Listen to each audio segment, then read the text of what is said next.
तो चलिए अब हम स्टार्ट करेंगे इस चैप्टर से रिलेटेड नए रूल्स को। बढ़ते हैं आगे की तरफ। तो अभी तक जितने भी रूल्स किए हमने उससे रिलेटेड क्वेश्चन भी देख लिए, ठीक है। तो नेक्स्ट रूल क्या कहता है हमारा कि रूल नंबर 6 क्या कहता है कि relative position between two letters, दो अक्षरों के बीच की सापेक्ष स्थिति। तो ये रूल जो है वो डियर बहुत ज़्यादा इंपॉर्टेंट है, बट इस चैप्टर के पॉइंट ऑफ व्यू से जो एग्जाम में आजकल क्वेश्चन बन रहे हैं इस रूल से रिलेटेड नहीं बन रहे। तो इस रूल की इंपॉर्टेंस क्या है वो आपको आगे आने वाले चैप्टर में दिखाई देगी। हालांकि इसमें भी अल्फाबेट टॉपिक के अंदर भी बहुत से क्वेश्चन ऐसे बनते हैं जो इस रूल के रेफरेंस से आपको अवेलेबल हैं और क्वेश्चन बहुत ज़्यादा आसान बना देंगे। तो देख लेते हैं ये रूल एक्चुअल में होता क्या है। बेसिक टर्म्स का आना बहुत ज़्यादा ज़रूरी है, तो हम अच्छा खासा टाइम डिवोट करेंगे इसके ऊपर रूल्स को समझने में। टाइम तो ज़्यादा डिवोट करेंगे क्योंकि इंपॉर्टेंस बहुत ज़्यादा है, ठीक है। तो इसे फॉर ग्रांटेड मत लेके चलना। तो क्या लिखा हुआ है कि दो अक्षरों के बीच की सापेक्ष स्थिति। अब होता क्या है उसका मैं एक आपको जनरल सा आइडिया दे देता हूं कि सपोज अगर आपके पास ये अल्फाबेटिकल सीक्वेंस है एंड अप टू जेड, कुछ भी है, ठीक है। ये अल्फाबेटिकल सीक्वेंस है। तो आपको मैंने स्टार्टिंग में ही बोला था कंसेप्ट लेक्चर 1 के अंदर कि जो आपका राइट और लेफ्ट होगा, रीजनिंग का राइट और लेफ्ट भी सेम ही बात होगी। तो अगर मैं कहता हूं कि इस लेटर का राइट कहाँ है, इस तरफ, इस लेटर का या अक्षर का लेफ्ट कहाँ है, बाईं ओर कहाँ है, इस तरफ। तो जो आपका राइट लेफ्ट है, रीजनिंग का राइट और लेफ्ट भी क्या है, सेम है। तो मैं आपसे एक जनरली क्वेश्चन पूछना चाहता हूं कि अगर मैं आपसे पूछूं कि बताओ एफ के सेकेंड टू द राइट कौन सा लेटर अवेलेबल है दाईं और दूसरे स्थान पे, तो एफ का सेकंड राइट कौन होगा? एफ का फर्स्ट राइट कौन हुआ? जी। सेकंड राइट कौन हुआ? एच। तो आप ऐसे ही बोलेंगे कि एफ के दाईं और दूसरे स्थान पे एच अवेलेबल है। चलो मान लेते हैं। अगर मैं आपसे पूछूं कि जे का फिफ्थ लेफ्ट कौन है, बाईं और पांचवें स्थान पे कौन बैठा है, किसके? जे के। तो जे का बाईं और पांचवा स्थान किसका है? 1 2 3 4 5 ई का। तो जे का फिफ्थ लेफ्ट कौन हुआ? ई। चलो ये भी क्लियर है। अगर मैं आपको बोलूं बी का सेवंथ राइट कौन है, दाईं और सातवें स्थान पे कौन बैठा है, किसके? बी के। तो बी के दाईं और सातवें स्थान पे कौन है? 1 2 3 4 5 6 7, आई आ गया। अगर मैं आपसे पूछूं कि के का टेंथ लेफ्ट कौन है, बाईं और 10वें प्लेस पे कौन बैठा है? के।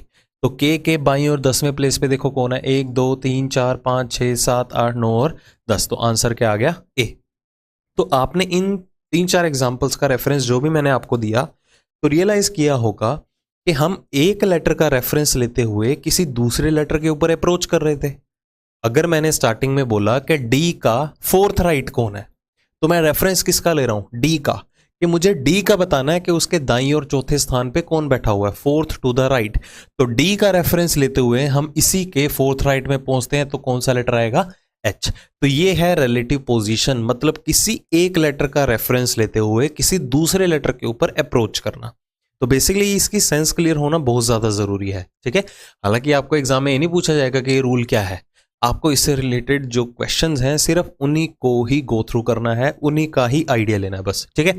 चलो अब थोड़ी सी सिचुएशन और मैं डालता हूं। अगर मैं कहता हूं कि यहां पर मुझे किसी अक्षर का फोर्थ राइट निकालना है, दाईं और चौथा अक्षर, किसी अक्षर का दाईं और चौथे स्थान पे कौन बैठा है, फोर्थ प्लेस पे कौन बैठा है, तो क्या आप बता दोगे? आप बोल रहे होंगे कि बता देंगे, बट आप नहीं बता सकते हो। क्यों? क्योंकि किसका फोर्थ राइट निकालना है उसका भी तो आपको पता होना चाहिए, मतलब रेफरेंस तो मैंने दिया ही नहीं। तो अगर मैं कहता हूं कि एफ का फोर्थ राइट निकालो, तो आप एफ के ही दाईं और चौथे स्थान पे जाओगे। अगर मैं कहता हूं सी का फोर्थ राइट निकालो, तो आप सी के ही दाईं और चौथे स्थान पे जाओगे, ठीक है। तो मतलब कि किसी के राइट या लेफ्ट में जाने के लिए और किसके राइट या लेफ्ट में जाने के लिए तो उसका रेफरेंस तो आपको गिवन होना ही चाहिए। अगर मैं कहता हूं कि किसी अक्षर का सिक्स्थ लेफ्ट निकालो, बाईं और छठे प्लेस पे कौन है, अब किसके देखोगे बाईं और छठे प्लेस पे? कोई ना कोई तो रेफरेंस चाहिए ना। अगर मैं कहता हूं एल के बाईं और छठे प्लेस पे देखो, तो आप एल के सिक्स्थ लेफ्ट पे जाओगे। अगर मैं कहूं आर के सिक्स्थ लेफ्ट पे जाओ, तो आर के ही सिक्स्थ लेफ्ट पे अप्रोच करोगे। तो रेफरेंस चाहिए। मैं चला तो जाऊंगा 6 पोजीशन बाईं ओर, बट रेफरेंस भी तो चाहिए। बस आपको ये चीज गो थ्रू करनी है। तो आई थिंक आपको थोड़ी बहुत सेंस जरूर क्लियर हो चुकी होगी कि हम एक लेटर का रेफरेंस लेते हुए किसी दूसरे लेटर के ऊपर अप्रोच करेंगे। अब इससे रिलेटेड क्या क्या क्वेश्चन बनते हैं, एक्चुअल कंसेप्ट क्या है, किस तरह से क्वेश्चन को कम से कम टाइम में with the help of shortcuts आप सॉल्व कर सकते हैं, हम उसका आइडिया लेंगे अब। तो ध्यान से समझिएगा। पहले तो मैं आपको जो है स्टेटमेंट को पढ़ने का आइडिया देता हूं, बिल्कुल बेसिक से शुरू करूंगा। ठीक है, अब स्टेटमेंट को पढ़ना कैसे है देखो ध्यान से। क्या लिखा हुआ है कि which letter would be eighth to the left of. बस जब भी इस तरह से रिलेटेड क्वेश्चन आए, अगर आपकी स्टार्टिंग है तो हमेशा स्टेटमेंट को स्प्लिट करके रीड आउट करो। ठीक है, ब्रेक कर दो, तोड़ दो स्टेटमेंट को। कभी भी एक स्टेटमेंट को अगर आप पूरे का पूरा कंप्लीटली पढ़ते हैं तो कई बार ऐसा होगा कॉम्प्लेक्स स्टेटमेंट्स जो हैं वो समझ में नहीं आती हैं। फिर आप उन्हें गो थ्रू करेंगे दोबारा से ये समझने के लिए कि यार लिखा क्या गया है और बोला क्या जा रहा है, क्या निकालना है। तो बेहतर है पहले ही स्प्लिट करके पढ़ो। तो मतलब मैंने सिर्फ पहला आधा पार्ट रीड आउट किया, तो क्या लिखा हुआ है कि which letter would be eighth to the left of. ऐसा कौन सा अक्षर है जो बाईं और 8वें प्लेस पे बैठा है। आगे क्या लिखा हुआ है, which is 15th from the left, जो बाईं ओर से 15वें प्लेस पे अवेलेबल है। देखो क्वेश्चन में बोला क्या गया कि ऐसा कौन सा अक्षर है जो कहां बैठा मिलेगा, 8th टू द लेफ्ट, बाईं ओर 8वें प्लेस पे। अब मैंने आपको स्टार्टिंग में ही बोला था, अगर मैंने कहा था 4th राइट निकालो, 6th लेफ्ट निकालो, अब किसके दाईं और चौथे प्लेस पे जाओगे, किसके बाईं और छठे प्लेस पे जाओगे, तो उसके लिए रेफरेंस चाहिए ना। तो यहां पर भी बोला तो गया है कि किसी का 8th लेफ्ट निकालना है। अब किसका 8th लेफ्ट निकालना है उसका रेफरेंस चाहिए होगा हमें। तो किसका 8th लेफ्ट निकालना है, which is 15th from the left. एक बार और इस चीज को रिपीट करना चाहूंगा मैं कि ऐसा कौन सा अक्षर है जो alphabetical sequence A to Z के अंदर कहां पर है, 8th टू द लेफ्ट, बाईं और 8वें प्लेस पे। किसके बाईं और 8वें प्लेस पे, जो बाईं ओर से 15वें प्लेस पे बैठा अक्षर है, that is 15th from the left है। आई थिंक आपको ये क्लियर हो चुका होगा। अगर अभी भी डाउट आ रहा है तो इसे और ज्यादा सिंपल बनाता हूं। ठीक है, देखो जब तक आपको क्वेश्चन पढ़नी नहीं आएगी, समझ में नहीं आएगा, तो सॉल्यूशन कहां से निकल जाएगा। फिर से देखो एक बार, अब इसे और ज्यादा कैसे आसान बना देता हूं मैं कहता हूं कि English alphabetical sequence A to Z के अंदर एक अक्षर है जो बाईं ओर से 15वें प्लेस पे बैठा है। ठीक है, अब आपको पता है कि बाईं ओर से 15वें प्लेस पे 15th from the left hand कौन सा लेटर अवेलेबल है, क्लियर। अब उस 15th लेफ्ट के फर्दर 8th लेफ्ट में जो लेटर अवेलेबल है हमें वो बताना है। अब तो आई थिंक क्लियर हो गया होगा। तो मतलब कि आपको 15th लेफ्ट के भी कहां जाना है, 8th लेफ्ट पे। तो रेफरेंस क्या हुआ, 15th लेफ्ट हुआ ना, क्योंकि इसी के ही 8 प्लेसेस बाईं ओर मूव करना है आपको। तो सबसे पहले तो हमें इस 15th लेफ्ट का पता होना चाहिए सीक्वेंस में कहां बैठा मिलेगा। ठीक है, तो सबसे पहले मैंने देखा कि ये मेरा सीक्वेंस था A to Z का, ABC, इस तरह से लेटर्स बैठे हुए हैं। यहां मुझे टारगेट करना है बाईं ओर से 15वें प्लेस पे कौन सा अक्षर आ रहा है। तो बाईं ओर से 15वें प्लेस पे, बाईं ओर से पहला अक्षर, बाईं ओर से दूसरा, 3rd from the left, 4th left, करते करते मैं यहां तक आ गया। और कौन सा अक्षर है यहां पर, जो 15th फ्रॉम द लेफ्ट है। अभी सिर्फ अक्षर से मतलब नहीं है, अभी सिर्फ नंबर या उसकी पोजीशन से मतलब है। तो मैंने देखा कि 15th from the left hand कौन बैठा हुआ है, तो मुझे मिल गया। अब 15th लेफ्ट को ही क्यों टारगेट किया, क्योंकि जब इसका नहीं पता होगा तो मैं यहां पर कैसे अप्रोच कर लूंगा, सोचने वाली बात है। तो मैंने देखा कि 15th लेफ्ट हैंड साइड से या बाईं ओर से काउंट करने पे 15वां अक्षर कौन सा है, तो मैं पहुंच गया उसके ऊपर। अब यहां पर आने के बाद इस लेटर या इस अक्षर का राइट और लेफ्ट वही होगा जो आप लोगों का राइट और लेफ्ट है। स्टार्टिंग में भी बताया था, इसका यहां पर राइट है और इसका यहां पर लेफ्ट। तो मुझे 15th लेफ्ट का तो आइडिया हो गया। अब 15th लेफ्ट पता चल गया, तो अब जाना कहाँ है, लेफ्ट में जाना है। कितने स्टेप्स के लिए, 8 स्टेप्स के लिए। तो चलते हैं इसी के ही लेफ्ट में 8 स्टेप्स। ठीक है, तो ध्यान से देखना, 1 2 3 4 5 6 7 8, मैं यहां पर आ गया। फिर से देखिए, सबसे पहले हमने टारगेट किया 15th लेफ्ट, क्योंकि 15th लेफ्ट के ही बाईं ओर 8 प्लेस पे आना है मुझे। तो 15th लेफ्ट को देखा मेरे ही लेफ्ट से 15वें प्लेस पे। और 15th लेफ्ट पता होने के बाद मुझे मूव करना है लेफ्ट में बाईं ओर कितने स्टेप्स के लिए, 8 स्टेप्स के लिए। तो इसी के ही बाईं ओर मैं 8 स्टेप्स मूव कर चुका हूं, 1 2 3 4 5 6 7 8। इतना क्लियर हो गया। अब इससे आगे देखो करना क्या है आपको। ठीक है, एक सिंपल सा कंसेप्ट है, पहले वो क्लियर कर देते हैं। लेट अस सपोज आप अपने घर से चलते हो, ठीक है, कोई काम जा रहे हो मार्केट में, आप लेफ्ट टू राइट मूव कर रहे हो। सपोज आप कुछ स्टेप्स चल के गए, ऐसे कुछ स्टेप्स चल के जा रहे हो, मार्केट की तरफ जा रहे हो, यहां पर मार्केट है। ठीक है, यहां पर मार्केट है, आप यहां से चले, आप मार्केट की तरफ बढ़ते जा रहे हो। सडनली यहां पर, अभी थोड़ा रास्ता पेंडिंग था, सडनली यहां पर पहुंचने के बाद आपको याद आया कि आप पैसे उठाना तो भूल ही गए, सामान कहां से लाओगे। तो आपने क्या किया, आप यहां पर आके रुके, अभी मार्केट दूर है, आप पर्स उठाने वापस जाओगे घर पे पैसे उठाने के लिए। पहले आप कुछ कदम चल के गए, ठीक है, यहां पर आके पहुंचे। सपोज आप 50 स्टेप्स चल चुके थे, ठीक है। अब वापस घर जा रहे हो पर्स उठाने के लिए वापस। आप जिस डायरेक्शन से आ रहे थे आप उसी डायरेक्शन में वापस चलने, अब लेफ्ट से आ रहे थे, अब लेफ्ट की तरफ दोबारा चल दिए। तो इतना सोचो, जैसे आप लेफ्ट से आ रहे थे और वापस लेफ्ट में चले जाओगे तो आपके स्टेप्स कम होते जाएंगे या बढ़ते जाएंगे? तो आप बोलोगे जी कम होते जाएंगे। कैसे? क्योंकि मैं पहले 1 से लेके 50 स्टेप्स चल के आया, फिर मैं वापस अगर जा रहा हूं तो 49, 48, 47, 46, 45 ऐसे स्टेप्स कम होते जाएंगे ना। फिर आखिरी में आके मैं अपने घर पहुंचूंगा। मतलब आप ऑलरेडी लेफ्ट से आ रहे हो, आप वापस लेफ्ट में जा रहे हो, तो आपके स्टेप्स कम हुए या बढ़े? ऑब्वियस सी बात कम हुए। कितने कम होंगे? जितने स्टेप्स आप वापस आओगे। तो वही चीज यहां पर भी बोली जा रही है। अब पहले तो 1 से लेके 15 तक तो ट्रेवल कर रहे हो, ऑलरेडी लेफ्ट से आ रहे हो और वापस लेफ्ट में जा रहे हो। अगर वापस लेफ्ट में जा रहे हो तो स्टेप्स कम होंगे। कितने कम होंगे? जितने स्टेप्स में वापस आया। तो मतलब मैं पहले 15 पे था, अगर मैं एक स्टेप पीछे आता तो 14th लेफ्ट बनता, अगर एक स्टेप और पीछे आता तो 13th फ्रॉम द लेफ्ट आता, फिर 12 लेफ्ट आता, 11, 10, 9, 8 और 7। तो मतलब कि यहां पर आपको क्या सीखने को मिला कि अगर आप 15th लेफ्ट के further 8th to the left switch करते भी हो तो आप डायरेक्टली कहां पर पहुंच जाओगे? 7th लेफ्ट पे। और आपको पता ही है कि आपको हर अक्षर जो है वो कहां से याद है अल्फाबेटिकल सीक्वेंस में? लेफ्ट से याद है। और 7th position from the left कौन सा लेटर अवेलेबल होता है? जी। तो कहने का मतलब जो अक्षर बाईं ओर से 15वें प्लेस पे है ए टू जेड के अंदर, उसके further 8th to the left कौन सा अक्षर अवेलेबल है? लेटर जी अवेलेबल है। ठीक है, अभी मैं थोड़ा ज्यादा ही डिटेल में समझा रहा हूं क्योंकि अगर बेसिक पॉइंट क्लियर हो गया ना, आगे इंस्टेंटली क्वेश्चन सॉल्व हो जाएंगे। ठीक है, तो मेरा कंसर्न रहता है कि सिर्फ आपका कंसेप्ट क्लियर करना। कंसेप्ट क्लियर है तो शॉर्टकट तो आपको ऑटोमेटिकली आ जाएंगे। अब शॉर्टकट आ भी चुका होगा। चलो एक और एग्जाम्पल का रेफरेंस लेते हैं यहां पर हम, कि सपोज अगर मैं आपसे कहूं कि मुझे फाइंड आउट करना है कि ऐसा कौन सा अक्षर है जो बाईं और 21वें प्लेस पे बैठा है, 21st from the left hand, sorry 21st to the left. ऐसा कौन सा अक्षर है जो बाईं और 21वें प्लेस पे बैठा है? मतलब किसी के बाईं और 21वें प्लेस पे जाना है, किसके 21 लेफ्ट पे जाना है? रेफरेंस तो चाहिए होगा, तो मैं रेफरेंस दे देता हूं। जो 25th from the left hand है उसके 21st लेफ्ट पे जाना है। तो 25th फ्रॉम द लेफ्ट, बाईं ओर से 25वां अक्षर, ये मेरा रेफरेंस हुआ। तो पहले मुझे देखना होगा बाईं ओर से 25वां अक्षर मुझे कहां मिलेगा। तो 1, 2, 3, 4 बाईं ओर से ही 25वां अक्षर ढूंढूंगा। करते करते मैं यहां पर आया।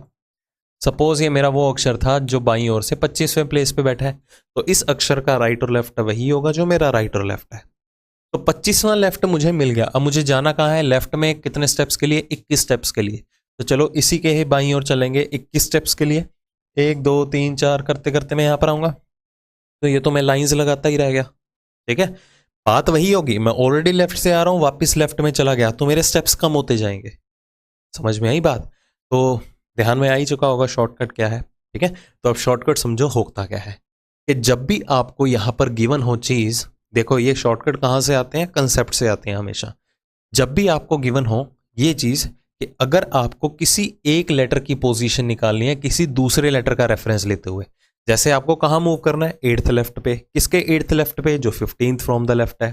तो हमेशा उनकी डायरेक्शंस को टारगेट करो। अब इनकी डायरेक्शन क्या है? ये भी लेफ्ट है, ये भी लेफ्ट है। तो जब भी डायरेक्शन आपको मिले सेम, जब भी डायरेक्शन सेम मिले तो हमेशा उनमें क्या करना है? आपको डिफरेंस लेना है। ठीक है, सबट्रैक्ट करना है दोनों की पोजीशन को, डिफरेंस लेना है। तो यहां पर भी लेफ्ट है, यहां पर भी लेफ्ट है, तो 15 - 8 कितना हो गया? यहां पर 7 हो गया। ठीक है, कितना हुआ? 7। देखो 7 ही तो निकाला था। क्यों? हम ऑलरेडी लेफ्ट से आ रहे हैं, वापस लेफ्ट में चले गए तो स्टेप्स कम होते हैं ना। तो यही चीज यहां पर है। 15th left, 8th left, left left है, स्टेप डिफरेंस ले लिया तो कितना आया? 7। बट ये 7 कहां से होगा? लेफ्ट से या राइट से होगा? जी लेफ्ट से होगा। अब क्यों लेफ्ट से है? क्योंकि ये दोनों लेफ्ट थे। बट ऐसा कभी भी नहीं कहना कि ये दोनों लेफ्ट हैं इसलिए लेफ्ट आ गया, वो गलत होगा। ठीक है, वो मिडिल वैल्यू का रूल है जहां पर लेफ्ट लेफ्ट ऐड होके आंसर लेफ्ट में देता है, राइट राइट ऐड होके आंसर राइट में देता है। ये मिडिल वैल्यू का रूल नहीं है, ये रिलेटिव पोजीशन का रूल है। अब समझते हैं यहां पर लेफ्ट क्यों आया या राइट कब आएगा। तो उसके लिए एक कंडीशन समझो पहले तो। अगर मैं फिर से इस क्वेश्चन की बात करूं तो मुझे इस क्वेश्चन में क्या निकालना था? 8th टू द लेफ्ट निकालना था। किसका 8th लेफ्ट है? जो 15th फ्रॉम द लेफ्ट बैठा हुआ है। जो बाईं ओर से 15वें प्लेस पे है उसका बाईं ओर 8वां अक्षर निकालना है ना, तो सबसे पहले हमने किसको टारगेट किया? सबसे पहले हमने ये देखा कि 15वें लेफ्ट पे कौन बैठा हुआ है, तभी हम उसके 8th लेफ्ट पे अप्रोच करके आए। तो बेसिकली इस पूरी की पूरी पिक्चर में इस लेफ्ट का क्या रोल था? इस लेफ्ट का रोल था कि ये सिर्फ आपको एक डायरेक्शन बता रहा था कि जो आप रेफरेंस यूज कर रहे हो, रेफरेंस क्या है? 15th left. जो आपने रेफरेंस यूज किया है उसके फर्दर आपको कहां अप्रोच करना है? आपको इसके लेफ्ट में आना है या राइट में? ये कहता है लेफ्ट, तो हम लेफ्ट में आ गए। इधर होता राइट तो हम राइट में चले जाते हैं। तो बेसिकली इस डायरेक्शन का जो रोल होगा वो ये होगा कि जो आपने रेफरेंस यूज किया है उसके आपको कहां स्विच करना है। लेफ्ट है तो लेफ्ट में जाएंगे, राइट होता तो हम राइट में चले जाते। क्लियर? तो अगर आपने ध्यान दिया भी हो, जब मैंने स्टार्टिंग में बोला था कि सबसे पहले हम 15th लेफ्ट पे आए, 15th लेफ्ट पे आए तो चेंजेस किस में होंगी? इस 15th लेफ्ट में ही होंगी। कहने का मतलब जिस लेटर की पोजीशन आप जहां से निकालने जा रहे हो, जैसे 8th लेफ्ट कहां से निकालना है? 15th left.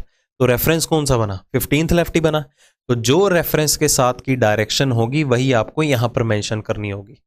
फिर से देखिए, हमने 15th लेफ्ट में ही तो चेंजेस की थी। अगर हम 15th लेफ्ट से एक स्टेप पीछे आते तो 14th लेफ्ट ना बनते, मैंने यही बताया था। अगर 14th लेफ्ट से एक स्टेप पीछे आते तो 13th लेफ्ट ना बनते, फिर 12th लेफ्ट पे। इन शॉर्ट जो भी चेंजेस हैं इन इनिशियल वैल्यू या रेफरेंस वैल्यू में ही आ रही है। तो वही बात कह रहा हूं मैं कि जिस लेटर की पोजीशन जहां से निकालनी है, जैसे 8th लेफ्ट कहां से निकालना है? 15th लेफ्ट से।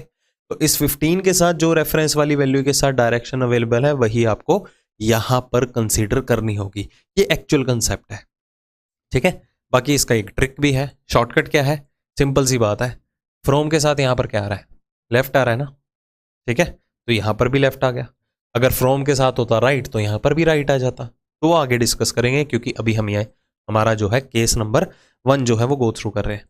तो 7th फ्रॉम द लेफ्ट कौन सा लेटर अवेलेबल होता है जी, ठीक है। अब धीरे धीरे इन्हीं की ही प्रैक्टिस करेंगे। बस आपको एक चीज का आइडिया हो गया, आगे इजीली समझ में आएंगे। वैसे करवाऊंगा वो भी डिटेल में, बट एक्सप्लेनेशन आपको क्लियर हो चुकी है, ठीक है। अब स्टेप बाय स्टेप और केसेस भी हम देखेंगे। जैसे कि आपको केस नंबर 2 के अंदर गिवन है, क्या लिखा हुआ है? पढ़ने का तरीका। हमेशा स्टेटमेंट को पहले हाफ पढ़ो, ठीक है, अगर स्टार्टिंग है तो। Which letter would be 8th to the right? ऐसा कौन सा अक्षर है जो कहां पर बैठा हुआ है? दाईं और 8वें प्लेस पे। आपने मुझे कहा कि दाईं और 8वें प्लेस पे कौन सा अक्षर है वो निकालो। तो मैंने भी बोला ठीक है, मैं समझ गया कि मुझे 8th टू द राइट निकालना है। दाईं और 8वें प्लेस पे कौन सा अक्षर है मुझे वो फाइंड आउट करना है। मैं निकाल लूंगा, बट रेफरेंस तो दो। तो आपने रेफरेंस भी दे दिया कि किसका दाईं और 8वां निकालना है। तो आपने रेफरेंस किसका दिया? Which is 15th from the left, कि जो अक्षर बाईं ओर से 15वें प्लेस पे बैठा हुआ है, बाईं ओर से 15वें प्लेस पे बैठा हुआ है, उसके दाईं ओर 8वां अक्षर कौन सा होगा, आपको वो फिगर आउट करना है, ठीक है। बाकी हिंदी में तो हर एक चीज क्लियर हो ही जाती है, बट मेजोरिटी रहती है, कुछ स्टूडेंट जो है वो इंग्लिश में भी अटेम्प्ट करना पसंद करते हैं। क्लियर? तो चलो, तो हमें निकालना है 8th राइट। किसका 8th राइट? जो 15th फ्रॉम द लेफ्ट है। तो रेफरेंस कौन हुआ? 15th लेफ्ट ना हुआ। तो सबसे पहले हम देखेंगे ये 15th from the left hand, बाईं ओर से 15वां अक्षर कौन सा है। तो ये हुआ मेरा सीक्वेंस A to Z का। तो बाईं ओर से 15वां अक्षर 1 2 3 4 करते करते मैं बाईं ओर से 15वें अक्षर पे आया। ये मेरा हुआ 15th फ्रॉम द लेफ्ट। कौन सा अक्षर है? अब यहां पर पहुंचने के बाद इसका राइट लेफ्ट वही होगा जो मेरा या आपका राइट और लेफ्ट है, एक ही बात होगी। 15th लेफ्ट का आइडिया हो गया। अब मुझे जाना कहां है? राइट में। कितने स्टेप्स के लिए? 8। मैं फिर से बोल रहा हूं, इस डायरेक्शन का रोल क्या रहेगा? सिर्फ ये बताना कि जो आपने रेफरेंस यूज किया है उसके आपको कहां स्विच करना है। पिछले केस में क्या था? लेफ्ट, तो हम लेफ्ट में आ गए। अब है राइट, तो हम राइट में चलेंगे। तो चलो दाईं ओर चलते हैं। कितने स्टेप्स के लिए? 8। तो चलते हैं दाईं ओर 8 स्टेप्स के लिए। 1 2 3 4 5 6 7 8। हम यहां पर आ गए। क्लियर हुआ? अब वही बात आती है, वही मार्केट वाली बात। अब घर से निकले मार्केट की तरफ, ठीक है, पिछला केस ही लेते हैं। अब घर से निकले मार्केट की तरफ। आप क्या कर रहे थे? ऑलरेडी लेफ्ट से आ रहे हैं, राइट की तरफ बढ़ते जा रहे हैं, बढ़ते जा रहे हैं, बढ़ते जा रहे हैं, ठीक है। लेफ्ट से आ रहे थे। अगर मैं लेफ्ट से आ रहा हूं, वापिस लेफ्ट में चला गया, तो मेरे क्या हुए थे? स्टेप्स क्या हुए थे? कम हुए थे। मेरे स्टेप्स क्या हुए थे? कम हुए थे। क्यों? क्योंकि जिस डायरेक्शन से मैं आ रहा था वापिस उसी डायरेक्शन में स्विच कर गया। अब हुआ क्या? मैं मार्केट की तरफ जा रहा था। अब यहां पर कुछ रास्ते में एक दुकान सी पड़ी, मैंने यहां से सामान लिया और मैं वापस नहीं मुड़ा। मैं मार्केट की तरफ ही बढ़ता गया, ठीक है, मार्केट की तरफ आगे कंटिन्यू करता रहा। मैं ऑलरेडी लेफ्ट से आ रहा हूं, मैं और स्टेप्स आगे बढ़ गया, तो बताओ मेरे स्टेप्स कम हुए या बढ़ेंगे? ऑब्वियस ही बात है, क्योंकि जिस डायरेक्शन से मैं आ रहा था वापस जाने के बजाय मैं आगे बढ़ता जा रहा हूं। 50 स्टेप्स चल के आया, मैं 10 स्टेप्स और आगे जाऊंगा तो मेरे स्टेप्स बढ़ेंगे नहीं, मेरे स्टेप्स बढ़ जाएंगे। तो वही चीज यहां पर भी है। आप ऑलरेडी लेफ्ट से आ रहे हो, अगर मैं वापस लेफ्ट में भाग जाता तो मेरे स्टेप्स कम होते, बट मैं वापस जाने की बजाय जिस डायरेक्शन से आ रहा था राइट की तरफ जा रहा था, और राइट में ही मैं बढ़ता गया, आगे की तरफ चलता गया, तो मेरे स्टेप्स बढ़ते जाएंगे। अब कितने स्टेप्स बढ़ेंगे? जितने स्टेप्स मैं आगे जाऊंगा। तो मतलब कि मैं बाईं ओर से पहले 15वें प्लेस पे था, अगर एक स्टेप आगे जाता तो 16th लेफ्ट बनता, एक स्टेप और आगे जाता तो 17th लेफ्ट बनता, फिर 18, 19, 20, 21, 22, 23। तो मतलब मैं 15 लेफ्ट से अगर दाईं ओर आगे बढ़ूंगा, राइट में जाऊंगा 8 स्टेप्स के लिए, तो मैं 23rd लेफ्ट पे पहुंचूंगा। बन गया शॉर्टकट फिर, ठीक है। पिछले केस में हमने क्या देखा था, अगर तो डायरेक्शन सेम है तो हमने क्या किया था, उनमें डिफरेंस लिया।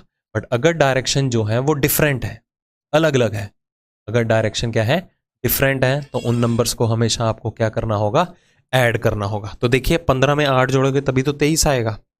बस आपको ये टेक्निक याद रखनी है। लेफ्ट से आके वापस लेफ्ट चले गए तो स्टेप्स कम हुए, लेफ्ट से आके राइट में बढ़ गए तो स्टेप्स बढ़ जाएंगे, ठीक है। और 23rd फ्रॉम द लेफ्ट कौन सा लेटर होगा, W। फिर से देखिए 15 left 8th right, direction opposite है, डिफरेंट है, तो ऐड कर दो। 15 और 8 कितना हुआ, 23। 23 ही तो निकला था, देखो कंसेप्ट वाइज भी रिजल्ट। तो 23 क्या है, लेफ्ट या राइट, ठीक है, पहले तो ये देखना है। तो आप कहेंगे जो फ्रॉम के साथ है वो यहां पर आएगा, फ्रॉम के साथ लेफ्ट है तो यहां पर भी लेफ्ट। पर लॉजिकली भी देखें यहां पर रेफरेंस क्या यूज हुआ, रेफरेंस था 15th लेफ्ट, 15th लेफ्ट ही आगे जाके 23 लेफ्ट में कन्वर्ट हुआ, 15, 16, 17, 18 इस तरह से।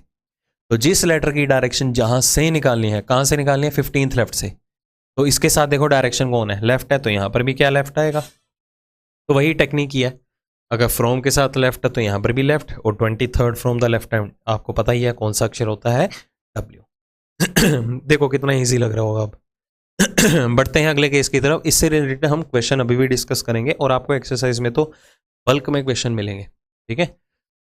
चलो थर्ड केस की तरफ स्विच करते हैं। फिर से पढ़ने का तरीका, which letter would be 8th to the right, ऐसा कौन सा अक्षर होगा जो कहां बैठा दिखाई देगा, दाईं ओर 8वें प्लेस पे। तो आपने मुझे कहा कि दाईं ओर 8वें प्लेस पे कौन सा अक्षर है वो निकालो, तो मैंने भी बोल दिया ठीक है, मैं दाईं ओर से दाईं ओर 8वां अक्षर कौन सा है, मैं दाईं ओर पे मूव कर लूंगा 8 स्टेप्स के लिए। बस किसका 8th राइट निकालना है, रेफरेंस भी तो दो। आपने बता दिया which is 15th from the right, कि जो अक्षर दाईं ओर से 15वें प्लेस पे है उसका 8th राइट निकालो। जो अक्षर दाईं ओर से 15वें प्लेस पे है उसके दाईं ओर 8वां अक्षर निकालो, ठीक है। अब यहां पर रेफरेंस कौन बना, ये 15th राइट ही तो बना। पहले दोनों केसेस में मुझे रेफरेंस गिवन था वो बाईं ओर से 15वां अक्षर था, देखो चाहे इसकी बात करें चाहे इसकी बात करें। अब यहां पर रेफरेंस क्या है, दाईं ओर से 15वां अक्षर। तो सबसे पहले अगर लेफ्ट था तो मैं लेफ्ट से ले रहा था, अब राइट है तो मैं राइट से लूंगा। तो दाईं ओर से 15वां अक्षर देखते हैं, तो दाईं ओर से कोई पहला अक्षर मिला, दाईं ओर से दूसरा अक्षर मिला, फिर तीसरा, फिर चौथा, फिर 5वां, करते करते मैं दाईं ओर से 15वें अक्षर पे आ गया। यहां पर 15th from the right hand मुझे मिल गया। अब दाईं ओर से कोई भी अक्षर बैठा होगा 15वें प्लेस पे, बैठा तो अक्षर ही है ना, तो उस अक्षर का राइट और लेफ्ट वही होगा फिर से जो आपका राइट और लेफ्ट है। क्लियर। अब मुझे जाना कहां है, राइट में। कितने स्टेप्स के लिए, 8 स्टेप्स के लिए। तो चलते हैं इसी के ही राइट में 8 स्टेप्स के लिए। तो 1 2 3 4 5 6 7 8, मैं यहां पर आ गया, ठीक है। अब कंसेप्चुअली फिर से देखो, आप ऑलरेडी राइट से आ रहे हो, आप वापिस राइट में चले गए। देखो राइट से आ रहे थे ना, राइट की तरफ चले गए। प्रेपोजिशन मैटर करती है, to the right and from the right matter करता है। फ्रॉम द राइट तो हमने निकाल लिया, अब टू द राइट जा रहे हैं, मतलब राइट से राइट की तरफ जा रहे हैं। ऑलरेडी राइट से आ रहे हैं, आगे बढ़ने की बजाय वापिस ही चलते जा रहे हैं, तो वापिस चलते जा रहे हैं तो स्टेप्स क्या होंगे, कम नहीं होंगे। क्लियर।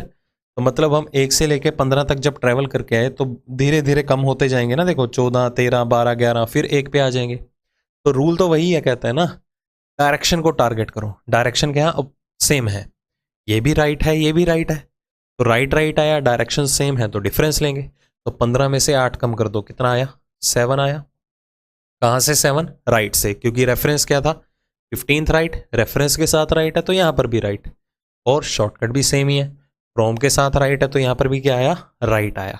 बट हमें बताना क्या है, ऐसा कौन सा अक्षर है, विच लेटर। अब वही रिकॉल करते हैं उन्हीं चीज़ों को।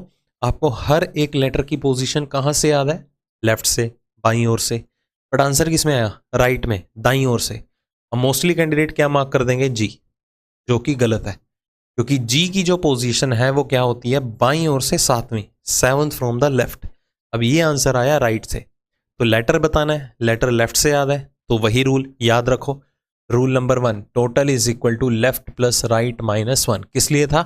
कोई भी अक्षर अगर आपको उसकी पोजीशन राइट से गिवन है, दाईं ओर से, और उसे आपको कहां से निकालना है? बाईं ओर से। और एक शॉर्टकट भी सीखा था कि सम जो है हमें टोटल से एक ज्यादा बनाना है। तो टोटल कितने होते हैं अक्षर? 26, एक ज्यादा मतलब कितना बनाना है? 27। ठीक है, तो साथ में क्या जोड़ूं कि सम 27 बने? 20 जोड़ेंगे। तो इन शॉर्ट जो अक्षर 7th from the right hand है वो बाईं ओर से 20वें प्लेस पे भी सेम ही दिखाई देगा। अब मुझे यहां से क्लियर हुआ कि 20th from the left hand कौन सा लेटर बैठा दिखाई देगा? टी। तो जो अक्षर दाईं ओर से 15वें प्लेस पे है उसके दाईं ओर 8वां अक्षर कौन सा है? टी अवेलेबल होगा। आई थिंक अब क्लियर हो रहा होगा। ठीक है, बस डायरेक्शन का ध्यान रखना, ट्रिक वही लग रही है, डायरेक्शन सेम है तो माइनस करना है। ठीक है, नेक्स्ट केस देखिए क्या है। फिर से एक बार हम सारे केसेस गो थ्रू कर रहे हैं, अब इससे रिलेटेड मिक्स से टाइप के क्वेश्चन भी करेंगे। Which letter would be 8th to the left? ऐसा कौन सा अक्षर है जो किसी के बाईं ओर 8वें प्लेस पे है? अब फिर से पिक्चर क्लियर हो गई है कि किसी अक्षर का बाईं ओर 8वां अक्षर कौन सा है, हमें वो निकालना है। अब किसका 8th लेफ्ट निकालेंगे? जो दाईं ओर से 15वें प्लेस पे है। तो वही बात आती है, तो पहले तो पता होना चाहिए दाईं ओर से 15वें प्लेस पे बैठा कौन है। तो दाईं ओर से पहला अक्षर, दूसरा, तीसरा करते करते मैं दाईं ओर से 15वें अक्षर पे पहुंचा। दाईं ओर से 15वां अक्षर, कोई ना कोई तो बैठा ही होगा, तो इसका राइट लेफ्ट वही होना चाहिए जो आपका राइट और लेफ्ट है। दाईं ओर से 15वें प्लेस पे मैं आया, अब जाना कहाँ है? बाईं ओर। किसके? 15वें राइट के। कितने स्टेप्स के लिए? 8 स्टेप्स के लिए। तो चलो चलते हैं इसी की ही बाईं ओर 8 स्टेप्स के लिए। 1 2 3 4 5 6 7 8। मैं यहां पर आ गया, मैं ऑलरेडी राइट से आ रहा हूं। अगर वापस राइट में चला जाता तो स्टेप्स कम हो रहे थे, जो कि हमने पिछले केस में देखा। देखो, हम ऑलरेडी राइट से आ रहे हैं ना, वापस राइट चले गए थे तो स्टेप्स कम हुए थे। मैं यहां पर राइट से तो आ रहा हूं, पर राइट की बजाय वापस जाने की बजाय मैं आगे बढ़ गया तो स्टेप्स भी बढ़ जाएंगे। तो वही बात आती है, डायरेक्शन देखो, राइट और लेफ्ट डिफरेंट है, अपोजिट है। ये लेफ्ट है और राइट, डायरेक्शन सेम है तो माइनस करते हैं, डिफरेंट है तो ऐड करते हैं। तो कितना आ जाएगा? 23rd। 23rd कहाँ से? राइट से, क्योंकि रेफरेंस भी 15th राइट। समझ आया? अब लेटर कहाँ से आते हैं? लेफ्ट से। तो वही शॉर्टकट बताते हैं कि सम जो है टोटल से एक ज़्यादा बनाना है। टोटल 26 अक्षर होते हैं तो सम 27 बनाएंगे। तो टोटल तो 23rd राइट को लेफ्ट में कन्वर्ट कर लिए, सम 27 बनाइए, 4 ऐड करेंगे तो जो 23rd from the right hand होगा वो 4th from the left hand भी सेम ही मिलेगा। अब यहां से क्लियर हुआ 4th from the left hand कौन सा लेटर होता है? टी अक्षर आएगा।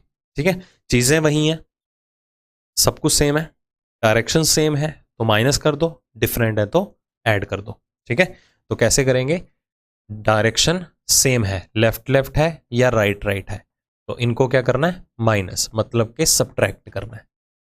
ओके, चाहे आप नोट्स बना रहे हो तो लिख भी सकते हो, लेफ्ट राइट है या राइट लेफ्ट है, डायरेक्शन अपोजिट है, डिफरेंट है तो हमेशा क्या करेंगे? ऐड करेंगे। ठीक है, और ऐड या सब्ट्रैक्ट करने के बाद क्या आएगा? लेफ्ट रहेगा या राइट रहेगा?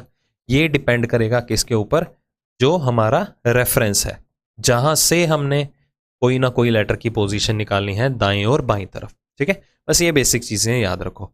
ठीक है, याद रखने की जरूरत भी नहीं है, प्रैक्टिस करोगे तो एक कंसेप्चुअली देखो, जब भी कोई क्वेश्चन आए ना, माइंड में पिक्चर सी बननी चाहिए कि हम क्या फिगर आउट कर रहे हैं। जैसे कि मैं आपको बताता हूं अब एग्जांपल, जैसे कि देखो पढ़ने का तरीका, 6th to the left of, मतलब किसी के बाईं ओर 6 प्लेस पे जाना है। मतलब पिक्चराइज करो माइंड में ये वाली चीज कि किसी की बाईं ओर 6ठा प्लेस निकालना है। किसका 6th लेफ्ट निकालना है? जो 18th from the left hand है। अच्छा, जो अक्षर 18th from the left hand है उसके 6th लेफ्ट पे जाना है।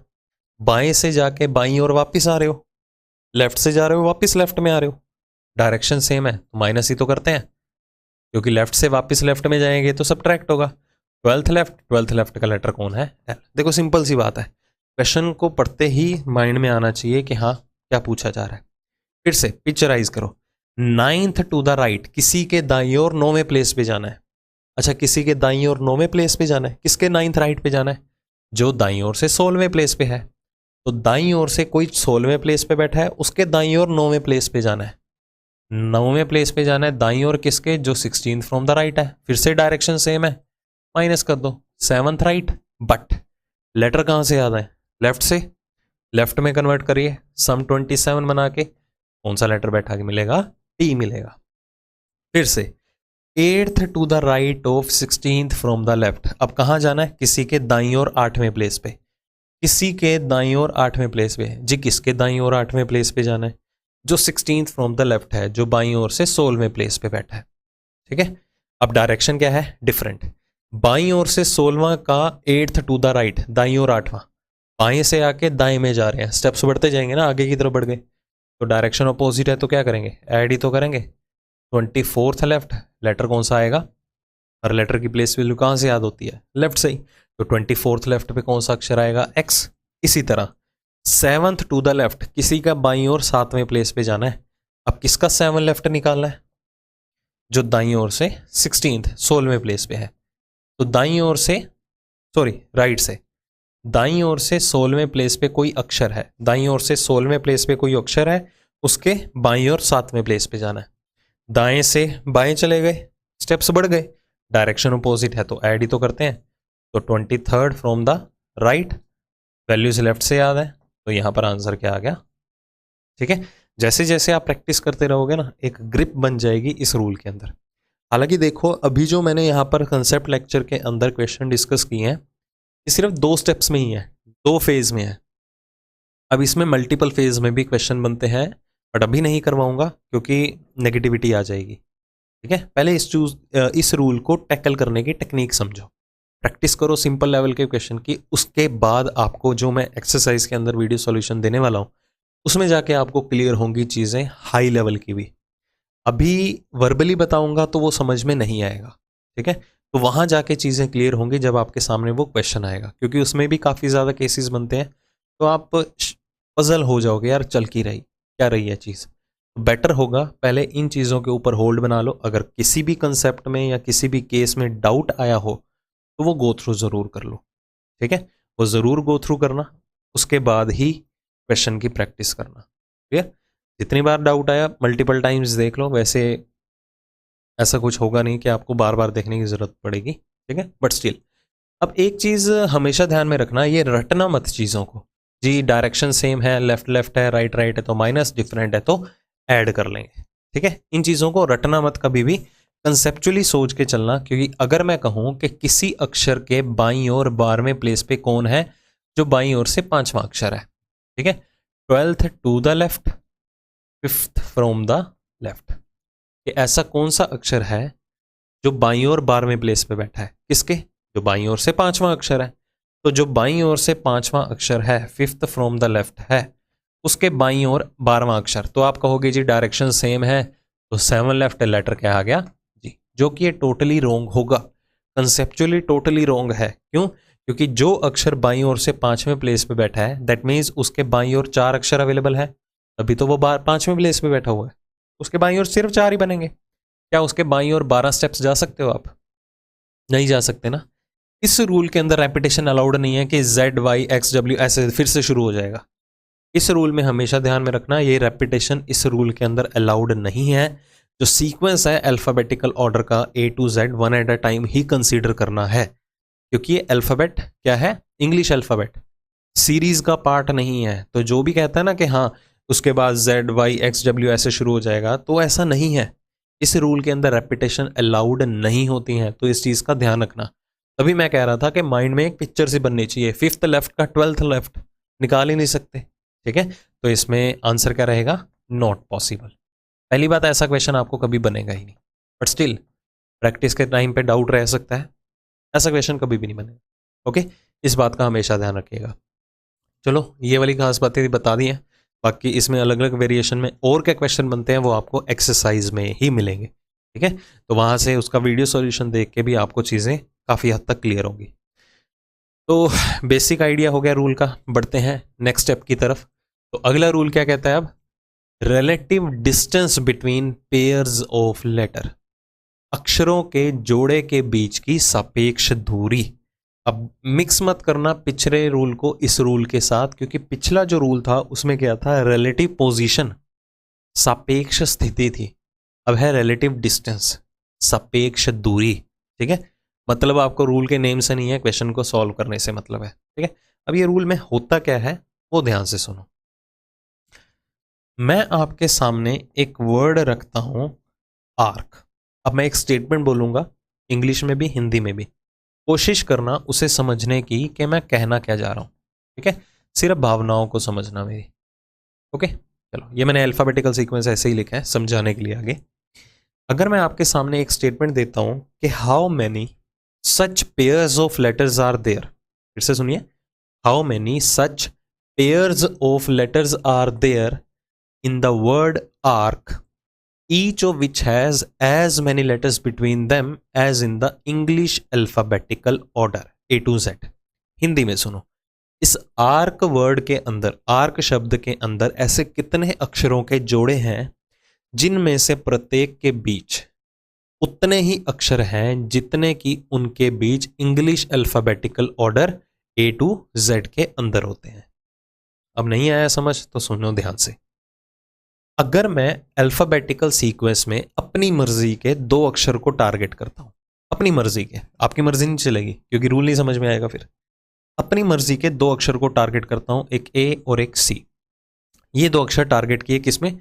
ए टू जेड सीक्वेंस के अंदर। ठीक है, अब देखते हैं alphabetical sequence A to Z के अंदर जो मैंने दो अक्षर यहां पर पकड़े हैं उनके बीच में कितने अक्षर आ रहे हैं? एक ही अक्षर आ रहा है। ए और सी के बीच में सिर्फ एक ही अक्षर आ रहा है, वो कौन सा है? बी। ठीक है, अब यही के यही दोनों अक्षर अगर मैं इस आर्क वर्ड के अंदर पकड़ूं, आर्क वर्ड में कौन सा अक्षर पकड़ते हैं? ए और सी। अब मुझे ये बताओ इस वर्ड के अंदर इस ए और सी के बीच में कितने अक्षर आ रहे हैं? इनके बीच में भी एक ही अक्षर आ रहे हैं। Alphabetical sequence A to Z में भी ए और सी के बीच में सिर्फ एक ही लेटर का गैप है। इस आर्क वर्ड के अंदर जो मैंने ए और सी पकड़े हैं इनके बीच में भी एक ही लेटर का गैप है, दोनों में गैप सेम है, तो ए और सी मेरा एक पेयर बन गया। ठीक है, अब कोरिलेट करो फिर से। मैंने बोला क्या था कि इस आर्क वर्ड के अंदर ऐसे कितने अक्षरों के जोड़े हैं, पेयर हैं, जिनमें से प्रत्येक के बीच उतने ही अक्षर का गैप है जितना उनके बीच अंग्रेजी वर्णमाला ए टू जेड के बीच में होता है। ठीक है, कि how many such pairs of letters are there in the word arc, each of which has as many letters between them as in the English alphabetical sequence। अब A और C के बीच में एक ही अक्षर का गैप है, तो वर्ड में भी तो, आर्क वर्ड में भी तो एक ही अक्षर का गैप है। अब नो डाउट वो लेटर सेम नहीं है, तो मैंने तो ऐसी कोई बात भी नहीं की कि वो लेटर भी सेम होना चाहिए। मैंने क्या कहा? सिर्फ गैप सेम होना चाहिए, उतने ही अक्षर का गैप होना चाहिए। चाहे यहाँ पर वाई आए, जेड आए, चाहे बी भी आ जाता, डजेंट मैटर, सिर्फ गैप से मतलब है। एक और एग्जाम्पल देखो, अगर मैं एक वर्ड लेता हूं, एक और एसिड। ठीक है, मैं पहले दो अक्षर उठाता हूं, ए और सी। अब अल्फाबेटिकल सीक्वेंस में देखो ए और सी में तो एक लेटर एग्जिस्ट करता है। क्या यहां पर ए और सी के बीच में कोई भी लेटर आ रहा है? इधर एक का गैप है, इधर जीरो का गैप है, क्या गैप सेम हुआ? नहीं ना, तो हम पेयर थोड़ा बना लेंगे। अगर हम यहां पर बात करें ए और आई की, ए और आई की, अब अल्फाबेटिकल सीक्वेंस से देखो ए और आई में कितने सारे लेटर्स आते हैं? 7 लेटर्स आते हैं। अब यहां तो पूरे वर्ड में ही 7 अक्षर नहीं है, क्या गैप सेम हो गया? यहां ए और आई के बीच में एक अक्षर आ रहा है, यहां ए और आई के बीच में 7 अक्षर आ रहे हैं, गैप मैच नहीं किया, तो ये भी पेयर नहीं बनेगा। अगर हम बात करें ए और डी की, ए टू जेड के अंदर देखो ए और डी में कितने अक्षर आ रहे हैं? जी 2 अक्षर आ रहे हैं, एक तो देखो ए और डी में 2 अक्षर आ रहे हैं, वर्ड में भी तो ए और डी के बीच में 2 ही अक्षर आ रहे हैं, गैप सेम हो गया, तो ए और डी मेरा एक पेयर बन गया। क्लियर? आपसे ये नहीं पूछा जाएगा कि कितने कौन कौन सा पेयर है, बस आपको ये बताना है कि पेयर बन कितने रहे, बस ये चीज करनी है। ठीक है, अब ये तो सिर्फ मैंने आपको बेसिक पॉइंट बताया है कि इस रूल के अंदर क्या क्या चीजें हम डिस्कस करेंगे, बाकी अभी सॉल्व करने का तरीका नहीं बताया, वो अब डिस्कस करेंगे। अब ये आपके सामने एक क्वेश्चन है। ठीक है, तो क्वेश्चन में बोला गया है वही चीजें, how many such pairs of letters are there in the word pencil, each of which has as many letters between them as in the English alphabetical sequence, या सिंपली इंग्लिश अल्फाबेट। कि pencil शब्द में ऐसे कितने अक्षरों के जड़े हैं जिनमें से प्रत्येक के बीच उतने ही अक्षर हैं जितने उनके बीच अंग्रेजी वर्णमाला में है। क्लियर? मतलब पेयर फाइंड आउट करने हैं, जोड़े। तो सबसे पहले आपको करने का तरीका बता देता हूं। सबसे पहले आपको क्या करना होगा, इस पेंसिल वर्ड या XYZ कोई भी वर्ड होगा उसमें हर एक लेटर की प्लेस वैल्यू मेंशन करनी है। जैसे P का प्लेस क्या है, अगर फिर भी अभी याद नहीं हुए तो यही टाइम है, बोल बोल के याद करते रहो। P16, E5, N14, C3, I9, L12। Okay, बोल बोल के याद करो। अब देखो आपको पेयर निकालने कैसे हैं। जब भी आपको ऐसा क्वेश्चन हो पेयरिंग फाइंड आउट करने का, उसके लिए आपको क्या करना होगा, आपको 3-4 पॉइंट बताने वाला हूं। पहले वर्बली बताऊंगा, फिर इंप्लीमेंट करेंगे। सबसे पहले आपको क्या करना होगा, अपने पहले अक्षर की प्लेस वैल्यू को उठाओ। यहां पर पहला अक्षर क्या है, P, इसकी प्लेस वैल्यू क्या है 16। 16 को उठाओ और काउंटिंग करना शुरू कर दो। ठीक है? काउंट कैसे करना है, असेंडिंग ऑर्डर में, बढ़ते क्रम में, आरोही क्रम में। जैसे अगर नंबर 16 है तो 16 के बाद क्या होगा, 17, 18, 19, 20, 21। अगर आप 14 को उठा रहे हो तो 14 के बाद 15, 16, 17, 18, इस तरह से। ये नहीं कहना कि 9 को उठाया, 9 के बाद 1, 2, 3 शुरू हो गए, ऐसा नहीं है। जो भी नंबर आप उठाओगे उसी नंबर से आगे की तरफ बढ़ना है। अगर 12 को उठाया तो 12 से आगे 13, 14, 15, 16, 17, 18। समझ में आ गया? इसमें तो कोई प्रॉब्लम नहीं होगी। तो कैसे काउंट करना है, हमेशा असेंडिंग ऑर्डर में। किस तरह काउंट करना है, किस तरह काउंट करना है, लेटर टू लेटर। जैसे कि यहां पर नंबर 16 है, अगर मैं इसे काउंटिंग में लूंगा तो 16 के बाद 17, 18, 19, 20, 21, that's it. Letter to letter count करना है, और जितने नंबर ऑफ लेटर्स हैं उतने ही स्टेप्स तक काउंटिंग लेके जानी है। मतलब अगर इधर 5 है तो 5 के बाद 6, 7, 8, 9, दैट्स इट। जितने लेटर्स होंगे उतने स्टेप्स तक काउंटिंग लेके जानी है। दोनों पॉइंट क्लियर हो गए? असेंडिंग ऑर्डर में काउंट करना है हमेशा, बढ़ते क्रम में या आरोही क्रम में, और लेटर टू लेटर काउंट करना है। ठीक है? कैसे और किस तरह, कब तक। तीसरा क्वेश्चन, कब तक काउंट करें, जब तक हमारा बोला हुआ नंबर हमारे ऊपर लिखे नंबर के साथ मैच नहीं कर जाता। कैसे? अगर हमने 16 के बाद यहां पर लेटर टू लेटर काउंट किया, पहले हमने बोला 17, मैंने बोला 17, क्या 17 ऊपर लिखे नंबर के साथ मैच हुआ? 17 के बाद क्या बोलेंगे, 18। 18 के ऊपर लिखे नंबर के साथ मैच हो रहा है? नहीं। तो जैसे हम लेटर टू लेटर मूव करते रहेंगे और काउंटिंग करते रहेंगे असेंडिंग ऑर्डर में, तो जब तक हमारा बोला हुआ नंबर हमारे ऊपर लिखे नंबर के साथ मैच नहीं कर जाता तब तक पेयर नहीं बनेगा। अगर हमारा बोला हुआ नंबर ऊपर लिखे नंबर के साथ मैच कर रहा है, मतलब जो हमने बोला वो ऊपर भी लिखा हुआ है, तो वो पेयर बन जाएगा। नहीं बन रहा, नहीं मैच कर रहा, तो पेयर नहीं बनेगा। ठीक है? कैसे? असेंडिंग ऑर्डर में। इस तरह लेटर टू लेटर। कब तक? जब तक बोला हुआ नंबर मैच ना कर जाए। ठीक है? चौथा और मोस्ट इंपॉर्टेंट पॉइंट, कि ये जो रूल है पेयर बनाने का, जब हम किसी भी अक्षर से काउंटिंग करते हैं असेंडिंग ऑर्डर में, तो ये बाय डायरेक्शनल चलता है, दोनों दिशाओं में। मतलब हम जो काउंटिंग करेंगे वो राइट में भी करेंगे, लेफ्ट में भी करेंगे। तो चाहे हम राइट में स्विच करें, चाहे हम लेफ्ट में जाएं, हमेशा जो काउंटिंग है वो आरोही क्रम में ही होनी चाहिए, मतलब के असेंडिंग ऑर्डर ही होना चाहिए। हमेशा ही इस बात का ध्यान रखना। ये नहीं कहना कि आप 9 से पीछे की तरफ आ रहे हो तो 9, 8, 7, 6, गलत। चाहे आगे की तरफ जाओ चाहे पीछे की तरफ जाओ, काउंटिंग हमेशा असेंडिंग ऑर्डर में होगी, बढ़ते क्रम में। हालांकि बहुत बार ऐसा भी होगा एग्जाम में, ये स्टेटमेंट लिखने के बाद आपको ये भी लिखा जाता है in both the direction, forward as well as backward, कि दोनों दिशाओं में, आगे की तरफ भी और पीछे की तरफ भी। अगर ये कुछ ना भी लिखा हो ना यहाँ पर ब्रैकेट में, तो भी ये बाय डिफॉल्ट बाय डायरेक्शनल ही होता है। बातें क्लियर है? 4 पॉइंट बोले हैं, फिर से देख लो। कैसे? असेंडिंग ऑर्डर में। किस तरह? Letter to letter. कब तक? जब तक नंबर बोला हुआ मैच ना कर जाए। चौथा पॉइंट, दोनों दिशाओं में काउंटिंग करनी है। तो चलो एक बार इन्हें इंप्लीमेंट करते हैं। तो सबसे पहले हम शुरू करेंगे 16 से। 16 को उठाओ, काउंटिंग शुरू कर दो। 16, 17 नहीं मैच कर रहा, 18 नहीं मैच कर रहा, 19, 20, 21। तो अब तक जो भी मैंने नंबर बोला वो मेरे किसी भी ऊपर लिखे नंबर के साथ मैच नहीं हुआ, तो इसलिए पी ने किसी के साथ पेयर नहीं बनाया। ओके, तो चलो पी ने अभी तक किसी के साथ पेयर नहीं बनाया। तो बढ़ते हैं अगले स्टेप की तरफ। अगला अक्षर क्या है? हर एक अक्षर के साथ ऐसे करना है।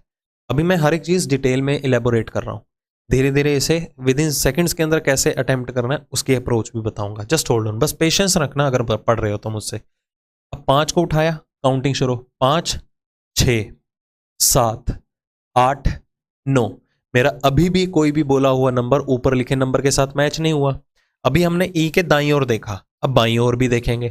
5 के बाद क्या कर बोलना है, 4 या 6? 6 बोलेंगे। 5 के बाद क्या आता है, 6। यहां पर भी असेंडिंग ऑर्डर ही चलेगा। तो ना तो पी ने अभी तक किसी के साथ पेयर बनाया, ना ही ई ने किसी के साथ अभी तक पेयर बनाया। बढ़ते हैं अगले अक्षर की तरफ। 14 15 16 17 नहीं मैच हुआ। बाईं ओर आओ, 14 15 16, देखो फिर से 14 15 16। तो मतलब कि जो मैंने बोला वो ऊपर भी मेंशन था, तो एन ने पेयर बना लिया किसके साथ, पी के साथ। पी नहीं बना रहा एन के साथ, एन ने बनाया पी के साथ। तो आपको ही पता है एन और पी के बीच में कितने अक्षर होते हैं, ये हमारा सीक्वेंस होता है M N O P Q R S. तो एन और पी के बीच में कितने अक्षरों का गैप है, एक ही आ रहा है। तो यहां पर भी तो एक ही है। नो डाउट वो लेटर सेम नहीं है, तो मैंने ऐसी कोई बात भी नहीं की, वो लेटर भी सेम होना चाहिए। हमें सिर्फ किससे मतलब होगा, उनके बीच में लेटर्स का गैप कितना है। इधर एक लेटर है तो इधर भी एक है, पेयर बन गया, बस ये काम है। ठीक है, तो चलो अगले अक्षर की तरफ। 3 4 5। अब बोलोगे जी पहले यहां क्यों जा रहे हो, यहां क्यों नहीं गए? तो ये मैटर कहां करता है, जाना तो दोनों तरफ है। तो पहले आप राइट में जाइए, लेफ्ट में जाओ, डजेंट मैटर, बट जाना दोनों तरफ है, इस बात का हमेशा ध्यान रखना। तो 3 4 5, फिर से जो मैंने बोला वो ऊपर मेंशन था, सी ने पेयर बना लिया ई के साथ। तो हमारा जो सीक्वेंस होता है A B C D E F, देखो सी और ई के बीच में लेटर्स कितने होते हैं, एक ही है। तो यहां पर भी तो एक ही आ रहा है, बन गया पेयर। ठीक है, अब देखो 3 4 5 पेयर तो बन गया, बट अगे लेटर्स पेंडिंग है, तो काउंटिंग को कॉन्टिन्यूटी में लाओ। ठीक है, कॉन्टिन्यूटी में लाओ। 3 4 5 6, अब नहीं बन रहा। 3 4 5 9 10, 9 10 11 12 13, नहीं मैच कर रहा। 12 राइट पे काउंट करने की जरूरत ही नहीं है क्योंकि अक्षर ही नहीं है। लेफ्ट पे आओ, 12 13 14 15 16 17, ठीक है, नहीं मैच कर रहा। तो यहां सिर्फ कितने पेयर दिखाई दे रहे हैं, हमें 2 ही पेयर दिखाई दे रहे हैं। तो आंसर आ जाएगा ऑप्शन नंबर ए। सिर्फ 2 ही जोड़े ऐसे हैं अक्षरों के जिनके बीच उतने ही अक्षर हैं जितने उनके बीच अंग्रेजी वर्णमाला ए टू जेड में होते हैं। बस ये टास्क है। ठीक है, हर एक चीज इलेबोरेट किया तो थोड़ा टाइम टेकिंग है। चलो एक और क्वेश्चन की एग्जांपल करते हैं। अब यहां पर क्या है हमारे पास, वर्ड सरप्राइज। चीजें वही हैं, कितने अक्षरों के जोड़े हैं जितने उनके बीच अंग्रेजी वर्णमाला में होते हैं। ठीक है, चलो सबसे पहला टारगेट क्या है, position value. S19 U21 R18 P16 R18 I9 S19 E5। तो चलो शुरू करते हैं। ठीक है, इसके बाद मैं आपको एक ट्रिक बताऊंगा कम से कम टाइम में क्वेश्चन को सॉल्व करने की। अब देखो 19 को उठाओ, 19 20 21 22 23 24 25 26, कोई भी मेरा बोला हुआ नंबर ऊपर लिखे नंबर के साथ मैच नहीं हुआ। 21 22 नहीं मैच कर रहा। 21 22 23 24 25 26 27, इसने भी मैच नहीं किया। चलो यहां पर आओ, 18 19 20 21 22 23, 18 19 20 नहीं मैच कर रहा। 16 17 18 19, फिर से देखो 16 17 18 19। तो पी ने पेयर बनाया किसके साथ, एस के साथ। तो पी और एस के बीच में 2 ही तो लेटर होते हैं, कौन से, पी क्यू आर एस। तो देखो पी और एस के बीच में 2 लेटर का गैप होता है, तो यहाँ पे तो 2 ही अक्षर आ रहे हैं। ठीक है, तो गैप सेम है, पेयर बन गया। अब राइट हैंड साइड पे दाईं ओर काउंट करेंगे, 16 17 18 19, फिर से बन गया। तो इस पी का पेयर बना एस के साथ दाईं ओर भी। अब आप सोच रहे होंगे कि ये भी पी और एस है, ये भी पी और एस है। ठीक है, तो ये क्वेश्चन जो है मैंने जानबूझ के लिए है ताकि आपको आगे चल के डाउट ना आए। जब भी आपको ऐसी सिचुएशन देखे, पी एस इधर भी है पी एस इधर भी है, तो इसे एक नहीं 2 ही काउंट करने हैं। ये नहीं कहना कि पेयर तो रिपीट हो गया। क्या करें, कंडीशन इसके लिए अलग से सेटिस्फाई हो रही है, इसकी अलग से सेटिस्फाई हो रही है। ठीक है, तो ये 2 ही पेयर काउंट होंगे। ओके, इस बात का हमेशा ध्यान रखना। तो 16 17 18 19 20 नहीं मैच कर रहा। 18 19 20 21, 18 19 20 21, फिर से मैच कर गया। तो आर ने पेयर बनाया किसके साथ, यू के साथ, आर एस टी यू, देखो यू आया ना। ठीक है, चलो 18 19 20 21 22 नहीं मैच कर रहा। 9 10 11, 9 10 11 12 13 14, 19 20 19 20 21 22 23 24 25 नहीं बन रहा। 5 राइट पे जरूरत नहीं है। 6 7 8 9 10 11 12 नहीं मैच कर रहा। तो यहाँ पर कितने पेयर बन रहे हैं, 1 2 और 3, तो आंसर आ गया ऑप्शन नंबर सी। अब समझ में आ गया होगा कि रूल है क्या, ठीक है। बस आपको केयरफुली, अब देखो ये जो रूल है ना, ये किसके ऊपर बेस्ड है, सारी की सारी चीजें ये सिर्फ बेस्ड है इन पोजीशन वैल्यूज के ऊपर। तो अगर आपने गलती से भी किसी भी अक्षर की प्लेस वैल्यू गलत लिख दी, तो जब आप काउंटिंग करने बैठेंगे तो नंबर मिसमैच हो सकता है ना, ठीक है। जो पेयर बन रहा हो वो क्या पता ना बने, या जो नहीं बनता होगा क्या पता बन जाए। तो अगर नंबर मिसमैच हो गया तो काउंटिंग भी तो गलती काउंट कर रहे हो आप। तो प्लेस वैल्यूज का हमेशा ध्यान में रखिएगा, क्योंकि ये जो रूल है वो किसके ऊपर बेस्ड है, सिर्फ और सिर्फ पोजीशन वैल्यूज के ऊपर ही बेस्ड है, ठीक है। तो बाकी आपकी किस्मत रहेगी अगर सही बन जाए, क्लियर। बट फिर भी गलती करनी ही क्यों है, कोई गुंजाइश नहीं होनी चाहिए गलती करने की। चलो ये तो चीज़ हमने सीख ली। अब इसमें आते हैं अगले स्टेप की तरफ, इसका शॉर्टकट क्या है, ठीक है। कैसे हम इस क्वेश्चन को कम से कम टाइम में सॉल्व कर सकते हैं, क्यों, क्योंकि अभी के लिए देखो मुझे हर एक लेटर को डिटेल में काउंट करने की रिक्वायरमेंट थी। अब इसे आसान कैसे बनाया जा सकता है, ध्यान से समझो।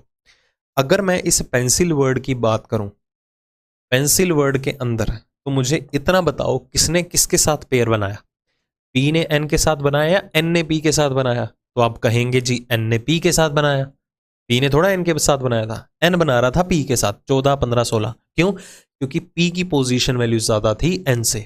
फिर से देखो, सी ने ई के साथ बनाया या ई ने सी के साथ बनाया, तो यहां पर सी ने ई के साथ बनाया। क्यों, क्योंकि ई की प्लेस वैल्यू ज्यादा थी सी से।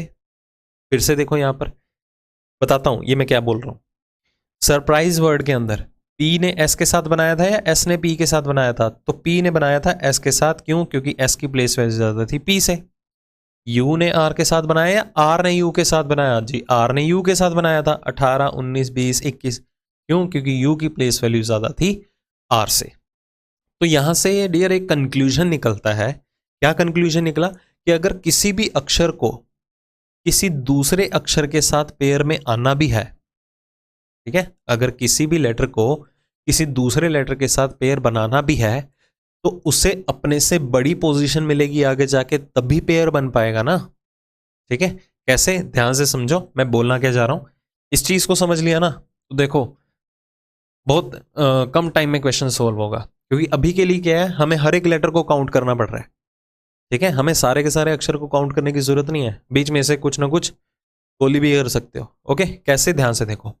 अगर 16 किसी के साथ पेयर बनाता, तो हम 16 से पेयर बनाना शुरू करते हैं एक बार। 16 17 18 19 20 21, तो हम काउंटिंग कैसे कर रहे हैं, असेंडिंग ऑर्डर में, ठीक है, असेंडिंग ऑर्डर में। तो अगर 16 को किसी के साथ पेयर बनाता, तो किसके साथ बना सकता था, अगर यहां पर 17 होता 16 17 पेयर बन जाता। अगर इधर 18 होता 16 17 18 इधर पेयर बन जाता। अगर इधर 19 होता तो 16 17 18 19 फिर इसके साथ पेयर बन जाता। यही करता ना। तो मतलब किसी भी अक्षर को किसी दूसरे अक्षर के साथ पेयर बनाना भी है, तो उसे अपने से बड़ी पोजीशन वैल्यू की रिक्वायरमेंट होगी। क्यों रिक्वायरमेंट होगी, क्योंकि हम बढ़ते क्रम में आरोही या असेंडिंग ऑर्डर में काउंटिंग करते हैं। 16 का पेयर बनेगा या तो 17 के साथ या 18 के साथ या 19 के साथ या 20 के साथ, मतलब अपने से बड़ी वैल्यू के साथ ही बनेगा।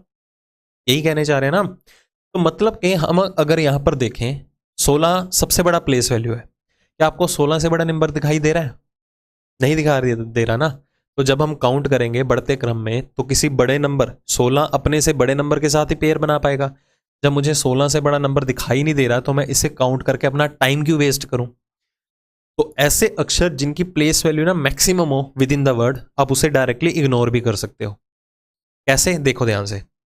अब अगर मैं 14 की बात करूं, अगर मैं 14 के दाईं और राइट हैंड साइड में काउंटिंग करूंगा, 14 15 16 17 18 ऐसे ही करूंगा ना, क्या 14 के राइट में 14 से बड़ा नंबर है, नहीं है ना। तो 14 के राइट को 14 के राइट में काउंट करने की जरूरत नहीं है। 14 के लेफ्ट में देखो 14 से बड़ा नंबर है, तो काउंट करने की जरूरत है। देखो पेयर भी बन रहा है, क्लियर है। बस यहां से आप अपना टाइम जो है वो सेव कर सकते हो। जिस अक्षर की पोजीशन वैल्यू मैक्सिमम होगी ना, वो किसी के साथ पेयर नहीं बनाएगा। अब बाकी अक्षर उसके साथ पेयर बना सकते हैं, नो डाउट, ठीक है, बाकी अक्षर उसके साथ पेयर बना सकते हैं, बट वो किसी के साथ पेयर नहीं बनाएगा। इस बात का हमेशा ध्यान रखना। बाकी ये चीजें जो है ना, फ्लो में जब भी आप अटेम्प्ट करोगे, तो और ज्यादा ग्रिप बनने के चांसेस है, ठीक है। जैसे कि अगर मैं एक वर्ड मेंशन करूं यहां पर, टेबल, कि मुझे डबल वर्ड के अंदर पेयर निकालने हैं। तो सबसे पहले 4, 1, 2, 2, 12 और 5। अब ध्यान से समझो, इससे और कम टाइम में कैसे सॉल्व कर सकते हैं। तो क्वेश्चन में पेयर देखते ही ना, सबसे पहले जिस लेटर की प्लेस वैल्यू मैक्सिमम है उसे इग्नोर कर दो, कि मुझे तो 12 को काउंट करना ही नहीं है, क्योंकि 12 को किसी और लेटर के साथ पेयर बनाना है तो 12 को 12 से ज़्यादा प्लेस वैल्यू बड़ी मिलनी चाहिए। ठीक है, बाकी 12 के साथ बना सकते हैं, 12 किसी के साथ नहीं बनाएगा। चलो शुरू करते हैं। देखो 4, 5, 6 आगे काउंट करने की जरूरत नहीं है। देखो 4, 5, 6, 7, 8, 9 नहीं है ना एग्जिस्ट। मैंने क्यों कंप्लीट काउंट किया? क्योंकि 4 से बड़ा नंबर था। चलो पेयर नहीं बनाया, 1, 2, 1, 2 पेयर बन गया ए और बी का। अभी काउंटिंग जो है वो कॉन्टिन्यूटी में लानी है।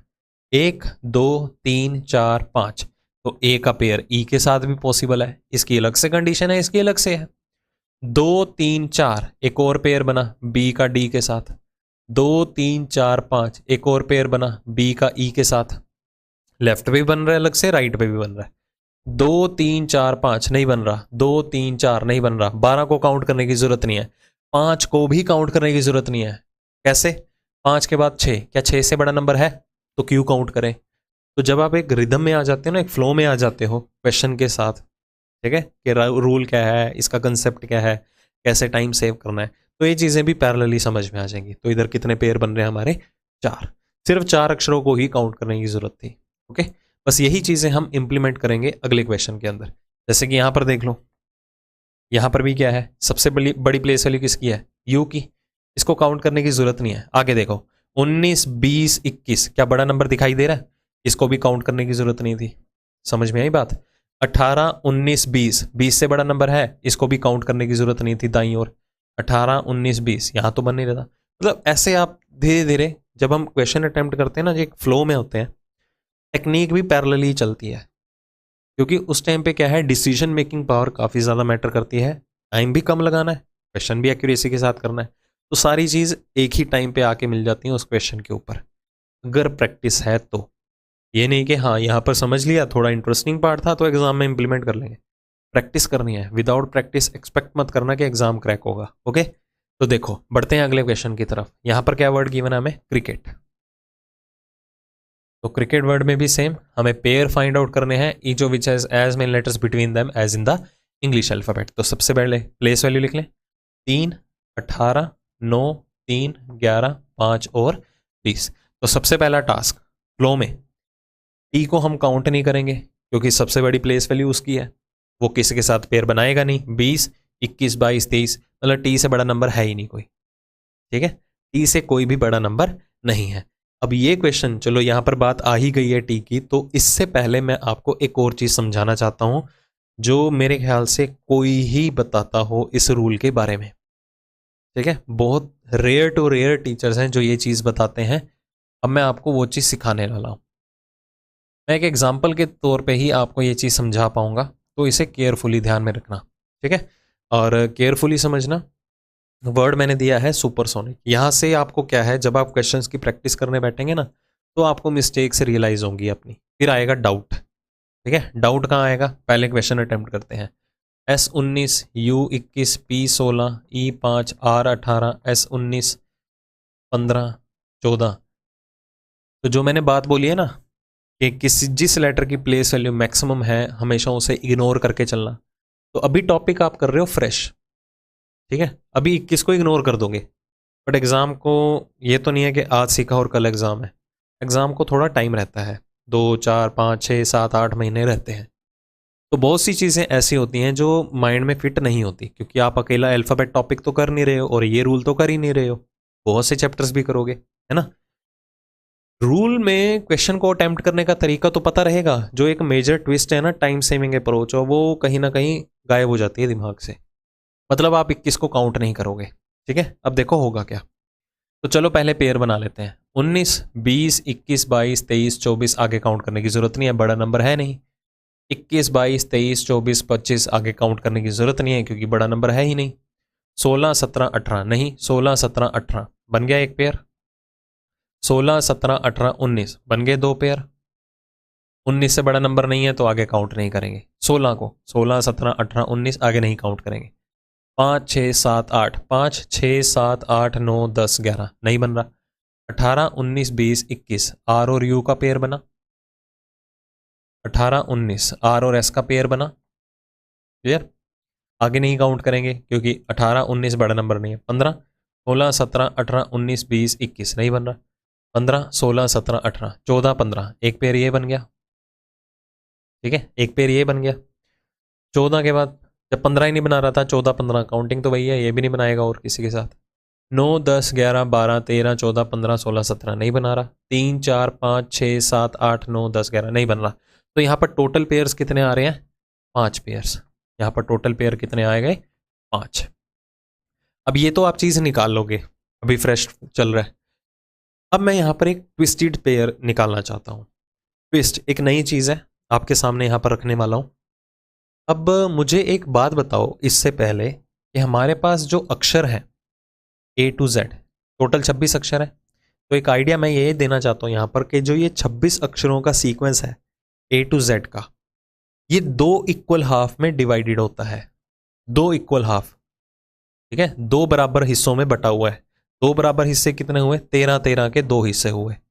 पहले 13 अक्षर आते हैं A to M के और दूसरे 13 अक्षर आते हैं N to Z के। 1 से लेकर 13 तक, 14 से लेकर 26 तक। इसे बोला जाता है इंग्लिश अल्फाबेटिकल सीक्वेंस का फर्स्ट हाफ और इसे बोला जाता है इंग्लिश अल्फाबेटिकल सीक्वेंस का सेकंड पार्ट। ये पहला आधा भाग है और ये दूसरा आधा भाग है। ओके, चलो समझते हैं इस चीज में क्या हुआ। अब ये चीज मैंने आपको बता तो दी, चलो इंप्लीमेंट कहां पर करना है वो धीरे धीरे बताऊंगा, ध्यान से देखना। अगर हम यू को इग्नोर ना करते, ठीक है, अगर हम यू को इग्नोर ना करते, हाँ इसके साथ एक और पॉइंट भी ऐड कर देता हूँ। ये फर्स्ट हाफ सेकंड हाफ आपको पता चल गया। एक और बात भी ध्यान में रखना, ठीक है, बीच में काट रहा हूँ बात, सॉरी फॉर दैट। अब हमारे पास लेटर अगर होते हैं 26, ये एडिशनल चीज बताइए मैंने आपको, बाद कहाँ यूज करनी है वो भी आपको मैं आइडिया दूंगा। अब A to Z हमारे पास 26 लेटर है। अगर मैं आपको बोलूँ 27वें प्लेस पे कौन सा अक्षर आएगा, तो आप कहेंगे जी अक्षर तो 26 है, ये 27वां अक्षर कहाँ से आ गया? तो 27वें प्लेस पे कौन सा अक्षर होता है हमारे पास? A। 28वें प्लेस पे कौन होता है? B। 29वें प्लेस पे कौन होता है? C। तो अगर मैं बोलूँ 41st प्लेस पे कौन होता है, फिर आप बोलेंगे 41st प्लेस पे कौन है जी, हमें तो पता नहीं है। अब देखो ये कैसे है, 27वें पे कौन है? A। कैसे पता चला? क्योंकि मैं 27 को लिख सकता हूँ, क्या लिख सकता हूँ? 26 + 1, 26 + 1 लिख सकता हूँ। 26 क्यों लिखा? क्योंकि जो हमारा इंग्लिश अल्फ़ाबेटिकल ऑर्डर है या जो कंप्लीट सीक्वेंस है वो 26 लेटर्स का है, वो 26 लेटर्स का होता है। एक साइकिल कंप्लीट हो जाता है A to Z का, फिर उसके बाद हम क्या करते हैं, हम नेक्स्ट साइकिल में चले जाते हैं। नेक्स्ट साइकिल में पहला लेटर कौन होता है? A। इसी तरह 27वें पे कौन हो जाता है? A। 28वें को क्या लिख सकते हैं? 26 + 2। फिर से देखिए, हमारा अल्फ़ाबेटिकल सीक्वेंस का एक साइकिल कंप्लीट हो गया, 26 अक्षर खत्म A to Z के। हम रीसाइकिल कर रहे हैं उन चीज़ों को, नेक्स्ट साइकिल में फिर से कंप्लीट कर रहे हैं। तो पहले पे A है तो दूसरे पे कौन मिला? B। 29 को क्या लिख सकते हैं? 26 + 3। एक साइकिल कंप्लीट हुआ, नेक्स्ट साइकिल में जा चुके हैं। नेक्स्ट साइकिल में थर्ड प्लेस पे कौन है? C। तो आपने चीज़ रियलाइज की होगी, जब भी हम ये चीज़ करते हैं 26 में स्प्लिट करके चलते हैं, क्या इस 26 का इसके ऊपर कोई इंपैक्ट पड़ा? हम सिर्फ 1 को देखते हुए बोल रहे हैं A, 2 को देखते हुए बोल रहे हैं B, 3 को देखते हुए C, तो इसका तो कोई इंपैक्ट नहीं पड़ा। इसी तरह हम 41 को क्या स्प्लिट करके लिख सकते हैं? 26 + 15। एक साइकिल कंप्लीट हुआ, क्या इसका इंपैक्ट इसके ऊपर पड़ेगा? बिल्कुल भी नहीं। और 15वें प्लेस पे कौन है? O। मतलब 41वें प्लेस पे कौन बैठा हुआ है? O बैठा हुआ है। तो कहने का मतलब आपका जो ये A to Z का सीक्वेंस है, इसमें जो है रेपिटेशन अलाउड है। इसमें आप A to Z को 1 to 26 के अलावा 27 to 52 भी कंसीडर करते हैं। अब ये जो रेपिटेशन है, Z के बाद दोबारा से ABCD का शुरू हो जाना, ये काफ़ी बार आपको अल्फ़ाबेट से रिलेटेड क्वेश्चन में देखने को मिलेगा। अब देखने को तो मिलेगा, बट वो उसके अंदर एप्लीकेबल होगी रेपिटेशन या नहीं एप्लीकेबल होगी, जो कि मैंने पिछले रिलेटिव पोजीशन में बताया था सापेक्ष स्थिति के केस में, ठीक है, उसमें तो नहीं थी। ऐसे काफ़ी ज़्यादा चीज़ देखने को मिल सकते हैं। अब उसमें देखेंगे रेपिटेशन अलाउड है या नहीं, तो वो मैं आपको रूल टू रूल क्वेश्चन की एग्जाम्पल का रेफरेंस लेते हुए ही बता सकता हूँ, बिकॉज ऐसे कुछ समझ में नहीं आएगा नहीं तो फिर, ठीक है। अब कैसे, ध्यान से देखो, आते हैं वापस इस क्वेश्चन के ऊपर। तो हमने पेयर निकाल लिए। बाय चांस अगर आपने 21 को काउंटिंग में इग्नोर ना किया, बाय चांस 21 को इग्नोर ना किया, तो जब आप इसे काउंटिंग करने बैठेंगे, देखो 21 को काउंट करने बैठते हैं, 21, 22, 23, 24, 25, 26, लेटर्स खत्म। हमने जो इस रूल के अंदर पेयर फाइंड आउट करने हैं वो किसको देखते हुए करने हैं, A to Z alphabetical sequence को। अब हमारे पास लेटर्स कितने होते हैं, 26, 1 से लेके 26 तक, ठीक है, 1 से लेके 26 तक है। अगर मैं आपको बोलूं ऐसा वर्ड में ऐसा अक्षर या वर्ड बताओ कंप्लीट, तो पूरे वर्ड के अंदर ऐसा कौन सा अक्षर हो सकता है जिसकी प्लेस वैल्यू मैक्सिमम हो, XYZ कोई भी वर्ड दूं मैं, अगर इसकी नहीं बात कर रहा हूं पर्टिकुलर, ऐसा कौन सा अक्षर हो सकता है जिसकी प्लेस वैल्यू मैक्सिमम हो। आप बोलेंगे Z की प्लेस वैल्यू मैक्सिमम होती है, कितनी होती है, 26, वही है ना, 1 2 3 4 करते करते 26 तक आते हैं। तो मतलब पूरे सीक्वेंस के अंदर A to Z के अंदर Z ही एक ऐसा प्लेस है जिसकी पोजीशन वैल्यू जो है वो मैक्सिमम है, 26वें प्लेस पे बैठा है। क्लियर। और यहां पर हम किसी भी लेटर की जो पोजीशन है एक ही कंसीडर करेंगे या दो। मैं यहां पर E को 5 लिखूंगा या E को 31 भी लिख के चलूंगा, 5 ही लिखेंगे ना, क्योंकि जो उसकी एक्चुअल पोजीशन है। और जितने भी हम पेयर निकालते हैं किसको देखते हुए निकालते हैं, alphabetical sequence A to Z को देखते हुए निकालते हैं, ठीक है। चलो फिर से देखो, जब हमने 21 को काउंट किया, 21 के बाद 22, 23, 24, 25, 26, हमारी काउंटिंग तो खत्म, क्योंकि अक्षर ही 26 है, काउंटिंग तो खत्म हो गई ना। बट रूल कहता है अगर लेटर्स आगे और एग्जिस्ट कर रहे हैं तो हम इस काउंटिंग को कॉन्टिन्यूटी में लेके चलेंगे। कॉन्टिन्यूटी में लेके चलेंगे तो क्या हम 27 से काउंटिंग शुरू करेंगे या 1 से, 27 से तो हम तो काउंटिंग शुरू करेंगे अगर हमने 26 से कोई बड़ा नंबर लिखा होगा, क्योंकि मैक्सिमम पोजीशन ही Z की होती है 26, 26 से ऊपर बड़ा नंबर तो हम लिखते ही नहीं है। A आ गया तो A को 1 लिखेंगे, 27 थोड़ा लिखेंगे, फैक्ट है ना। देखो तो हम 27 से तो काउंट करेंगे नहीं, तो हम कहां से काउंट करेंगे, 1 से। देखो फिर से 21, 22, 23, 24, 25, 26, काउंटिंग खत्म, फिर 27 ना लेते हुए 1 लेंगे, 1 2 3, फिर से देखो 21, 22, 23, 24, 25, 26, 26 लेटर्स खत्म, फिर रेपिटेशन 1 2 3, नंबर मैच कर रहा है, तो U और C का पेयर सोचिए बनाएंगे या नहीं बनाएंगे, तो ये बिल्कुल भी नहीं बनाना। U और C का पेयर यहां पर एग्जिस्ट नहीं करेगा, इस रूल के अंदर भी रेपिटेशन अलाउड नहीं है, ठीक है, इस बात का ध्यान रखना, इस रूल के अंदर रेपिटेशन अलाउड नहीं है।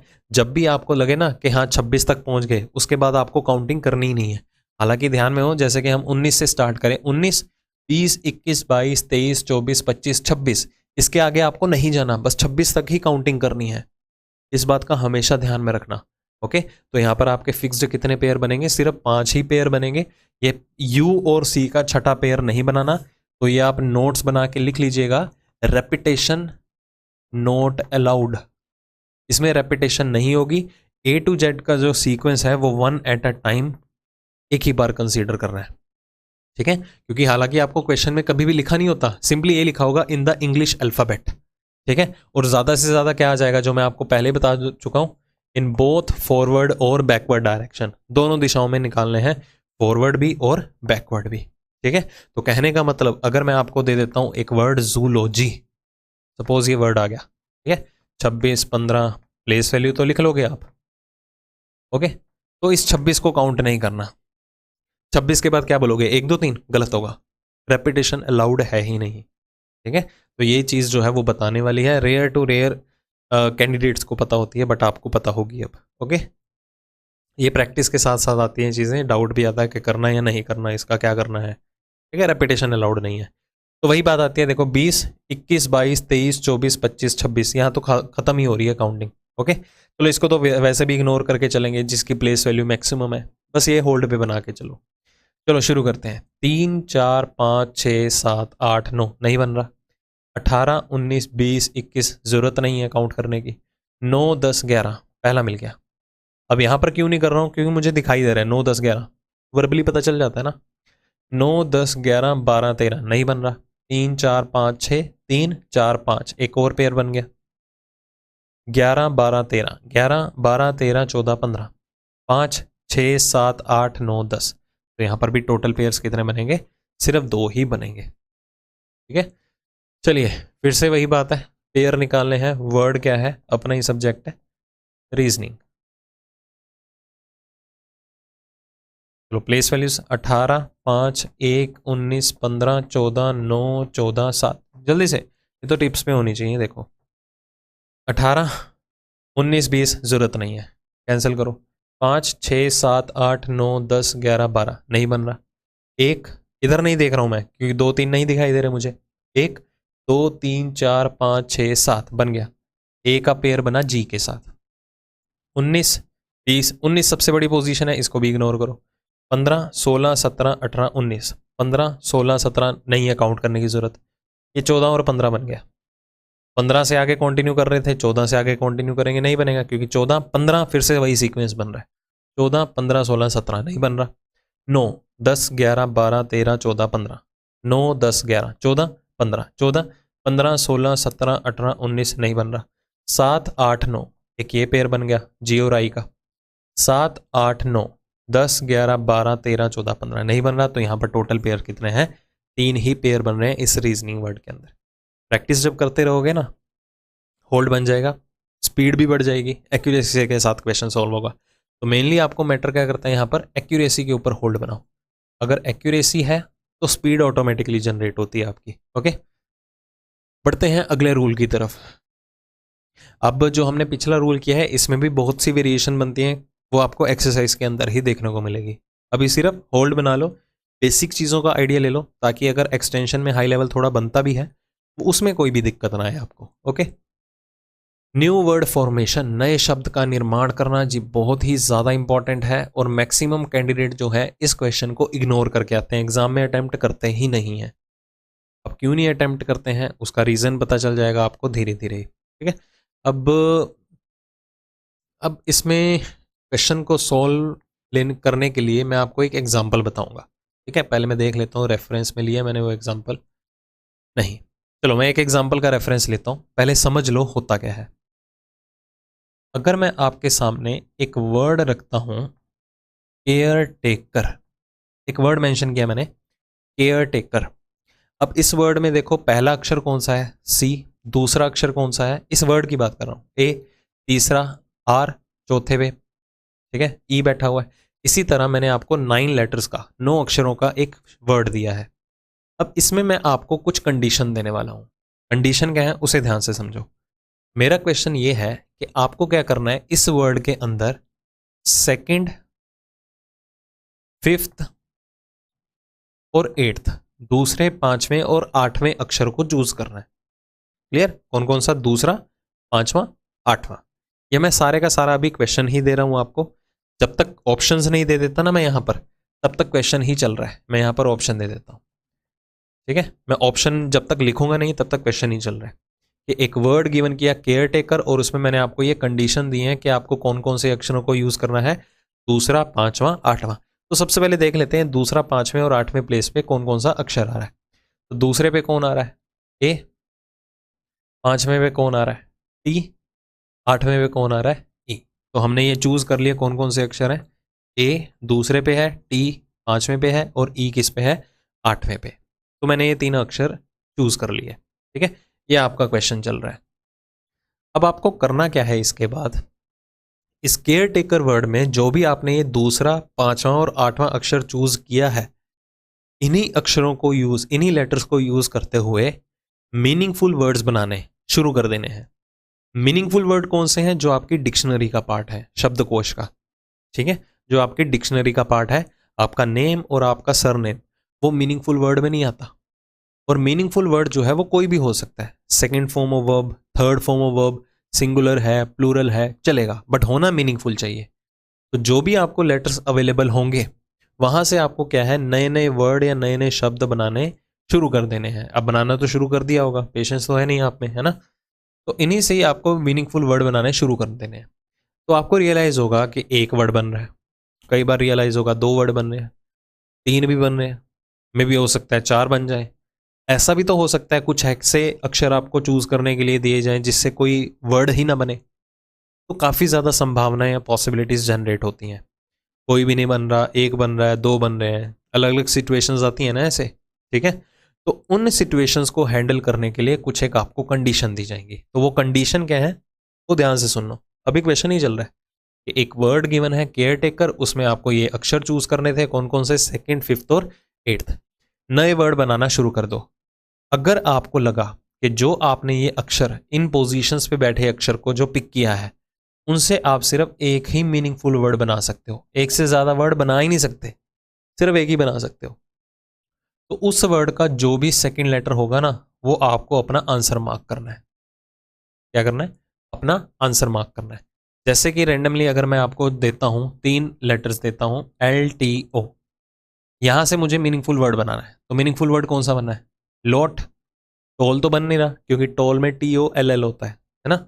सिर्फ एक ही वर्ड बनना पॉसिबल है, तो मैंने क्या कहा, अगर एक ही वर्ड बने तो क्या दो, उसका दूसरा अक्षर। दूसरा अक्षर क्या है? O, तो ऑप्शन में मैं O ढूंढूंगा, मार्क कर दूंगा। ठीक है, अभी मैं रेफरेंस के लिए एग्जांपल ले रहा हूं तो हल्का सा डाउट आएगा। एक क्वेश्चन और अटेम्प्ट करेंगे, सारा डाउट क्लियर हो जाएगा। ठीक है, तो जो चीज हम कर रहे हैं सिर्फ उसी पे फोकस करो। क्लियर? तो जो लेटर्स आपने चूज किए हैं अगर उससे सिर्फ आप एक ही मीनिंगफुल वर्ड या शब्द बना सकते हैं तो सिर्फ उसका दूसरा अक्षर बताओ। यहां तीसरा भी हो सकता है, पहला भी हो सकता है। ठीक है, अगर आपको लगे कि जो अक्षर आपने चूज किए हैं आप एक से ज्यादा मीनिंगफुल वर्ड बना सकते हो, मोर देन वन, तो कंडीशन के तौर पे क्या मार्क करो? Answer S। और अगर आपको लगे, ऐसा भी तो हो सकता है कि कोई भी मीनिंगफुल वर्ड नहीं बन रहा, नो वर्ड, ठीक है, तो उसके लिए डिफरेंट कंडीशन है, आंसर मार्क करो X। मैं रिपीट कर देता हूं, ये अब क्वेश्चन है, एक वर्ड गिवन है केयर टेकर, उसमें आपको इन पोजीशंस पे बैठे हुए अक्षरों को पकड़ना है और उनसे मीनिंगफुल वर्ड बनाने शुरू करने हैं।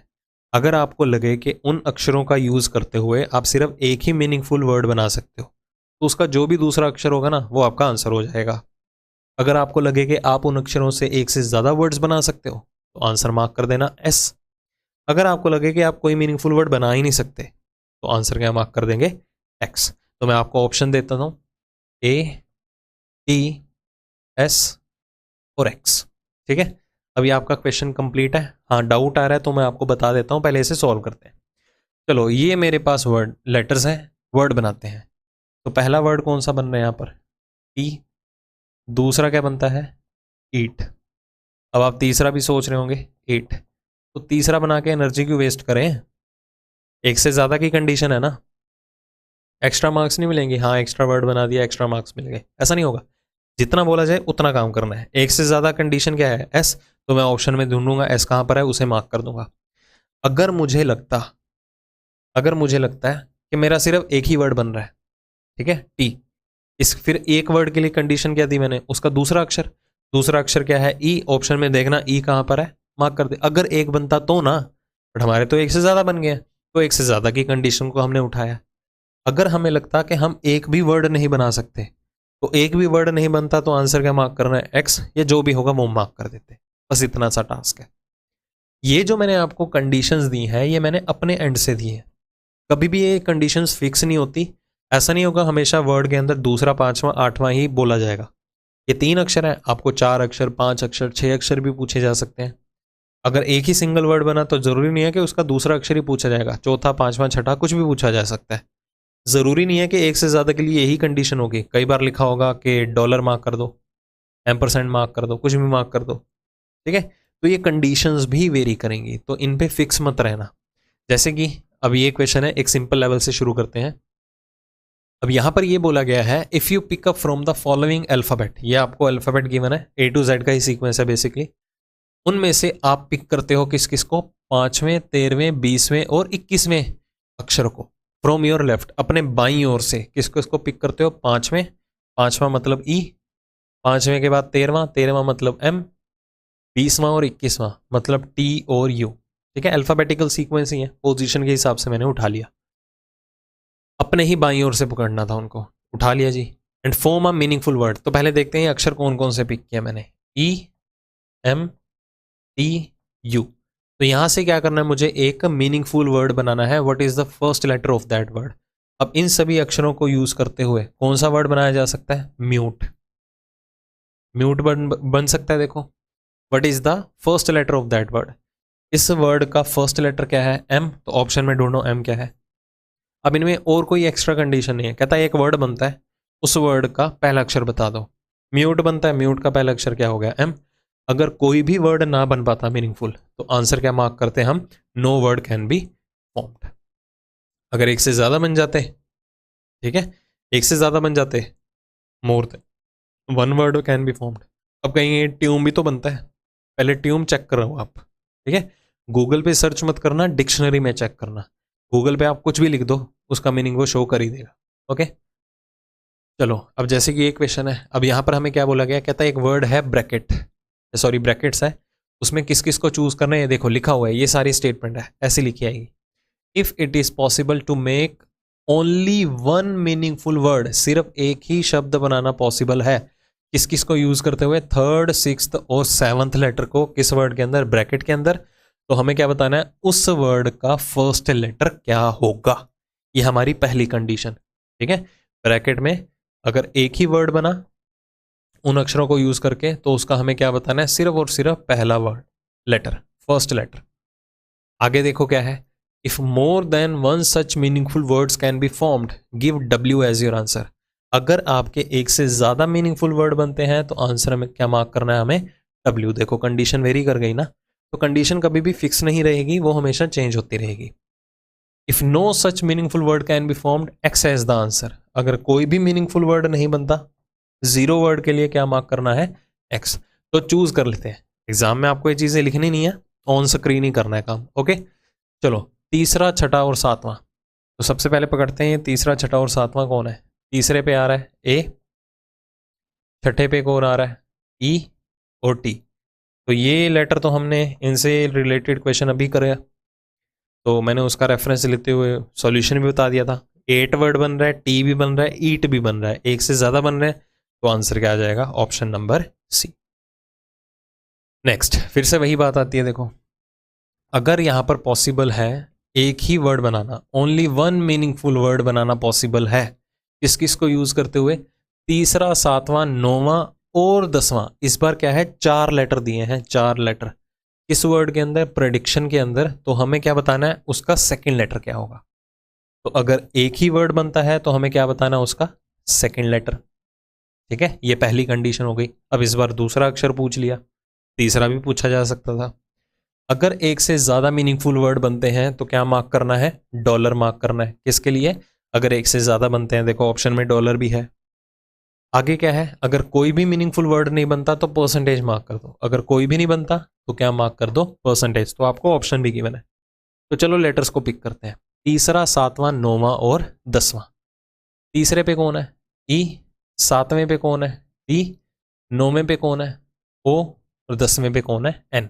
तो क्या आ रहा है, ई टी ओ एन। अब इस रूल का मैं आपको एक ड्रॉबैक बता देता हूं, क्यों स्टूडेंट जो हैं ऐसे रूल्स को जो है वो स्किप करके आते हैं।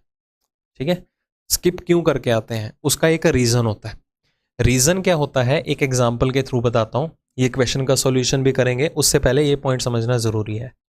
अगर मैं आपको एक वर्ड गिवन करूं, स्पॉन्टेनियस, और इसमें मैं आपको कंडीशन देता हूं कि दूसरे, 5वें, 8वें और 10वें अक्षर को यूज करना है। ठीक है, तो अगर उससे रिलेटेड एक ही वर्ड बना तो उसका सेकंड लेटर बता दो, एक से ज्यादा बना तो M% आंसर दे दो, अगर कोई ना वर्ड बना तो उसके लिए एल आंसर दे दो। तो ये आपको ऑप्शन दिए जाएंगे, पहले में ऑप्शन में गिवन है M%, दूसरे में गिवन है एल, तीसरे में गिवन है पी, और चौथे में गिवन हो गया टी। ये ऑप्शन दे दिए मैंने। क्वेश्चन फिर से सुन लो, स्पॉन्टेनियस वर्ड है, उसमें इन लेटर्स को चूज करना है, अगर एक वर्ड बना तो उसका दूसरा अक्षर बता देना, एक से ज्यादा बन गए तो ये मार्क कर देना, कोई ना बना तो ये मार्क कर देना। तो चलो ड्रॉबैक बताता हूं इस चैप्टर का क्या है और क्यों मैक्सिमम कैंडिडेट इस टाइप को इग्नोर करके आते हैं एग्जाम के अंदर।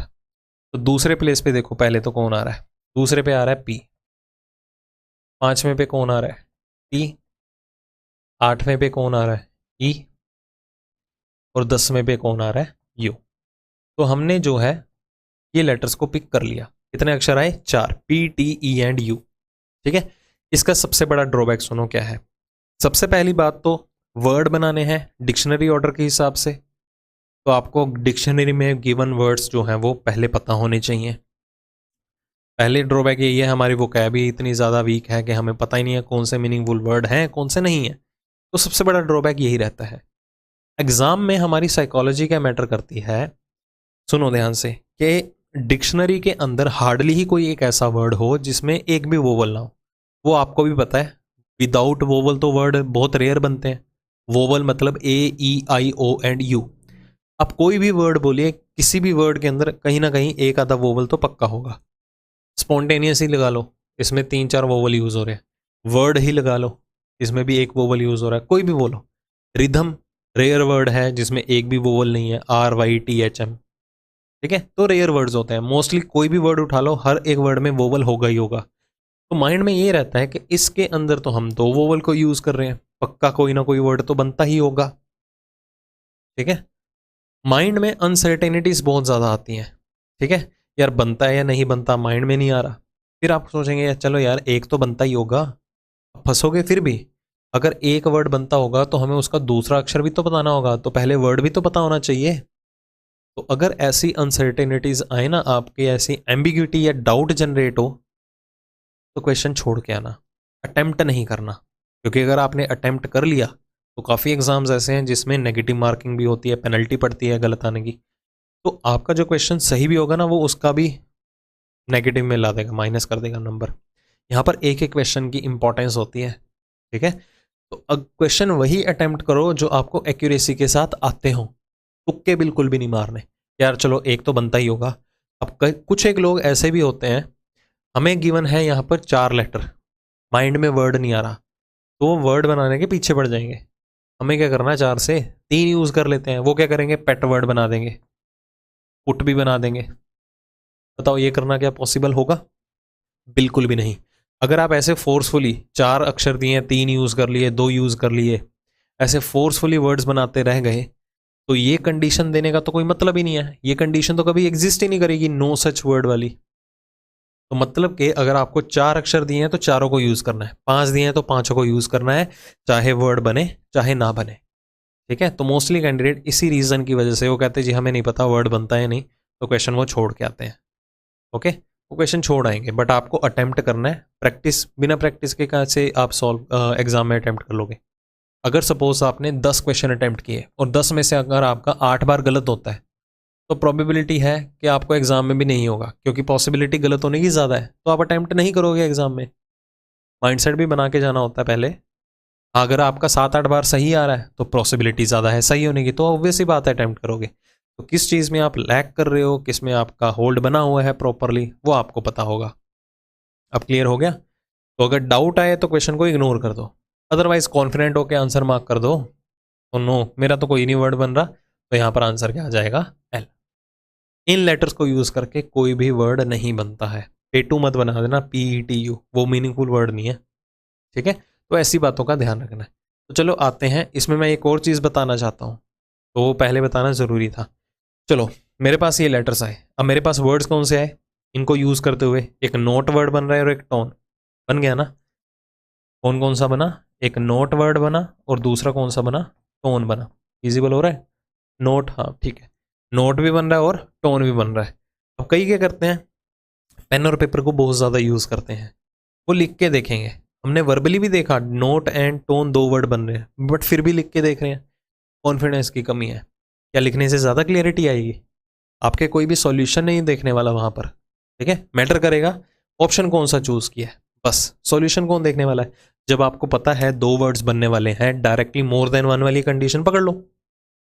ठीक है, अब कहीं ज़्यादा फीलिंग ले जाएंगे एग्जाम में, कितना महंगा पेन ले जाएंगे, नाइट्रो बूस्ट छोड़ेगा ना जैसे वो पेन। ठीक है, ऐसे काम नहीं करने हैं। बहुत से क्वेश्चन ऐसे हैं जो वर्बली करने वाले होते हैं। ठीक है, विदाउट पेन एंड पेपर। बस आपको एग्जाम से पहले प्रैक्टिस करेंगे, उन्हें उन चीज़ों में इम्प्लीमेंट करना है। मोर देन 1 है कंडीशन, डॉलर। तो कॉन्फिडेंस बनाना होगा, माइंड में लेटर्स को देखते ही वर्ड आने भी चाहिए। आई थिंक आपको ये अब क्लियर हो चुका होगा, अब तो कोई डाउट नहीं है। तो कंडीशंस कभी भी याद नहीं रखनी है, कंडीशन जो है वो क्वेश्चन टू क्वेश्चन हमेशा वेरी करती रहेंगी। Got it?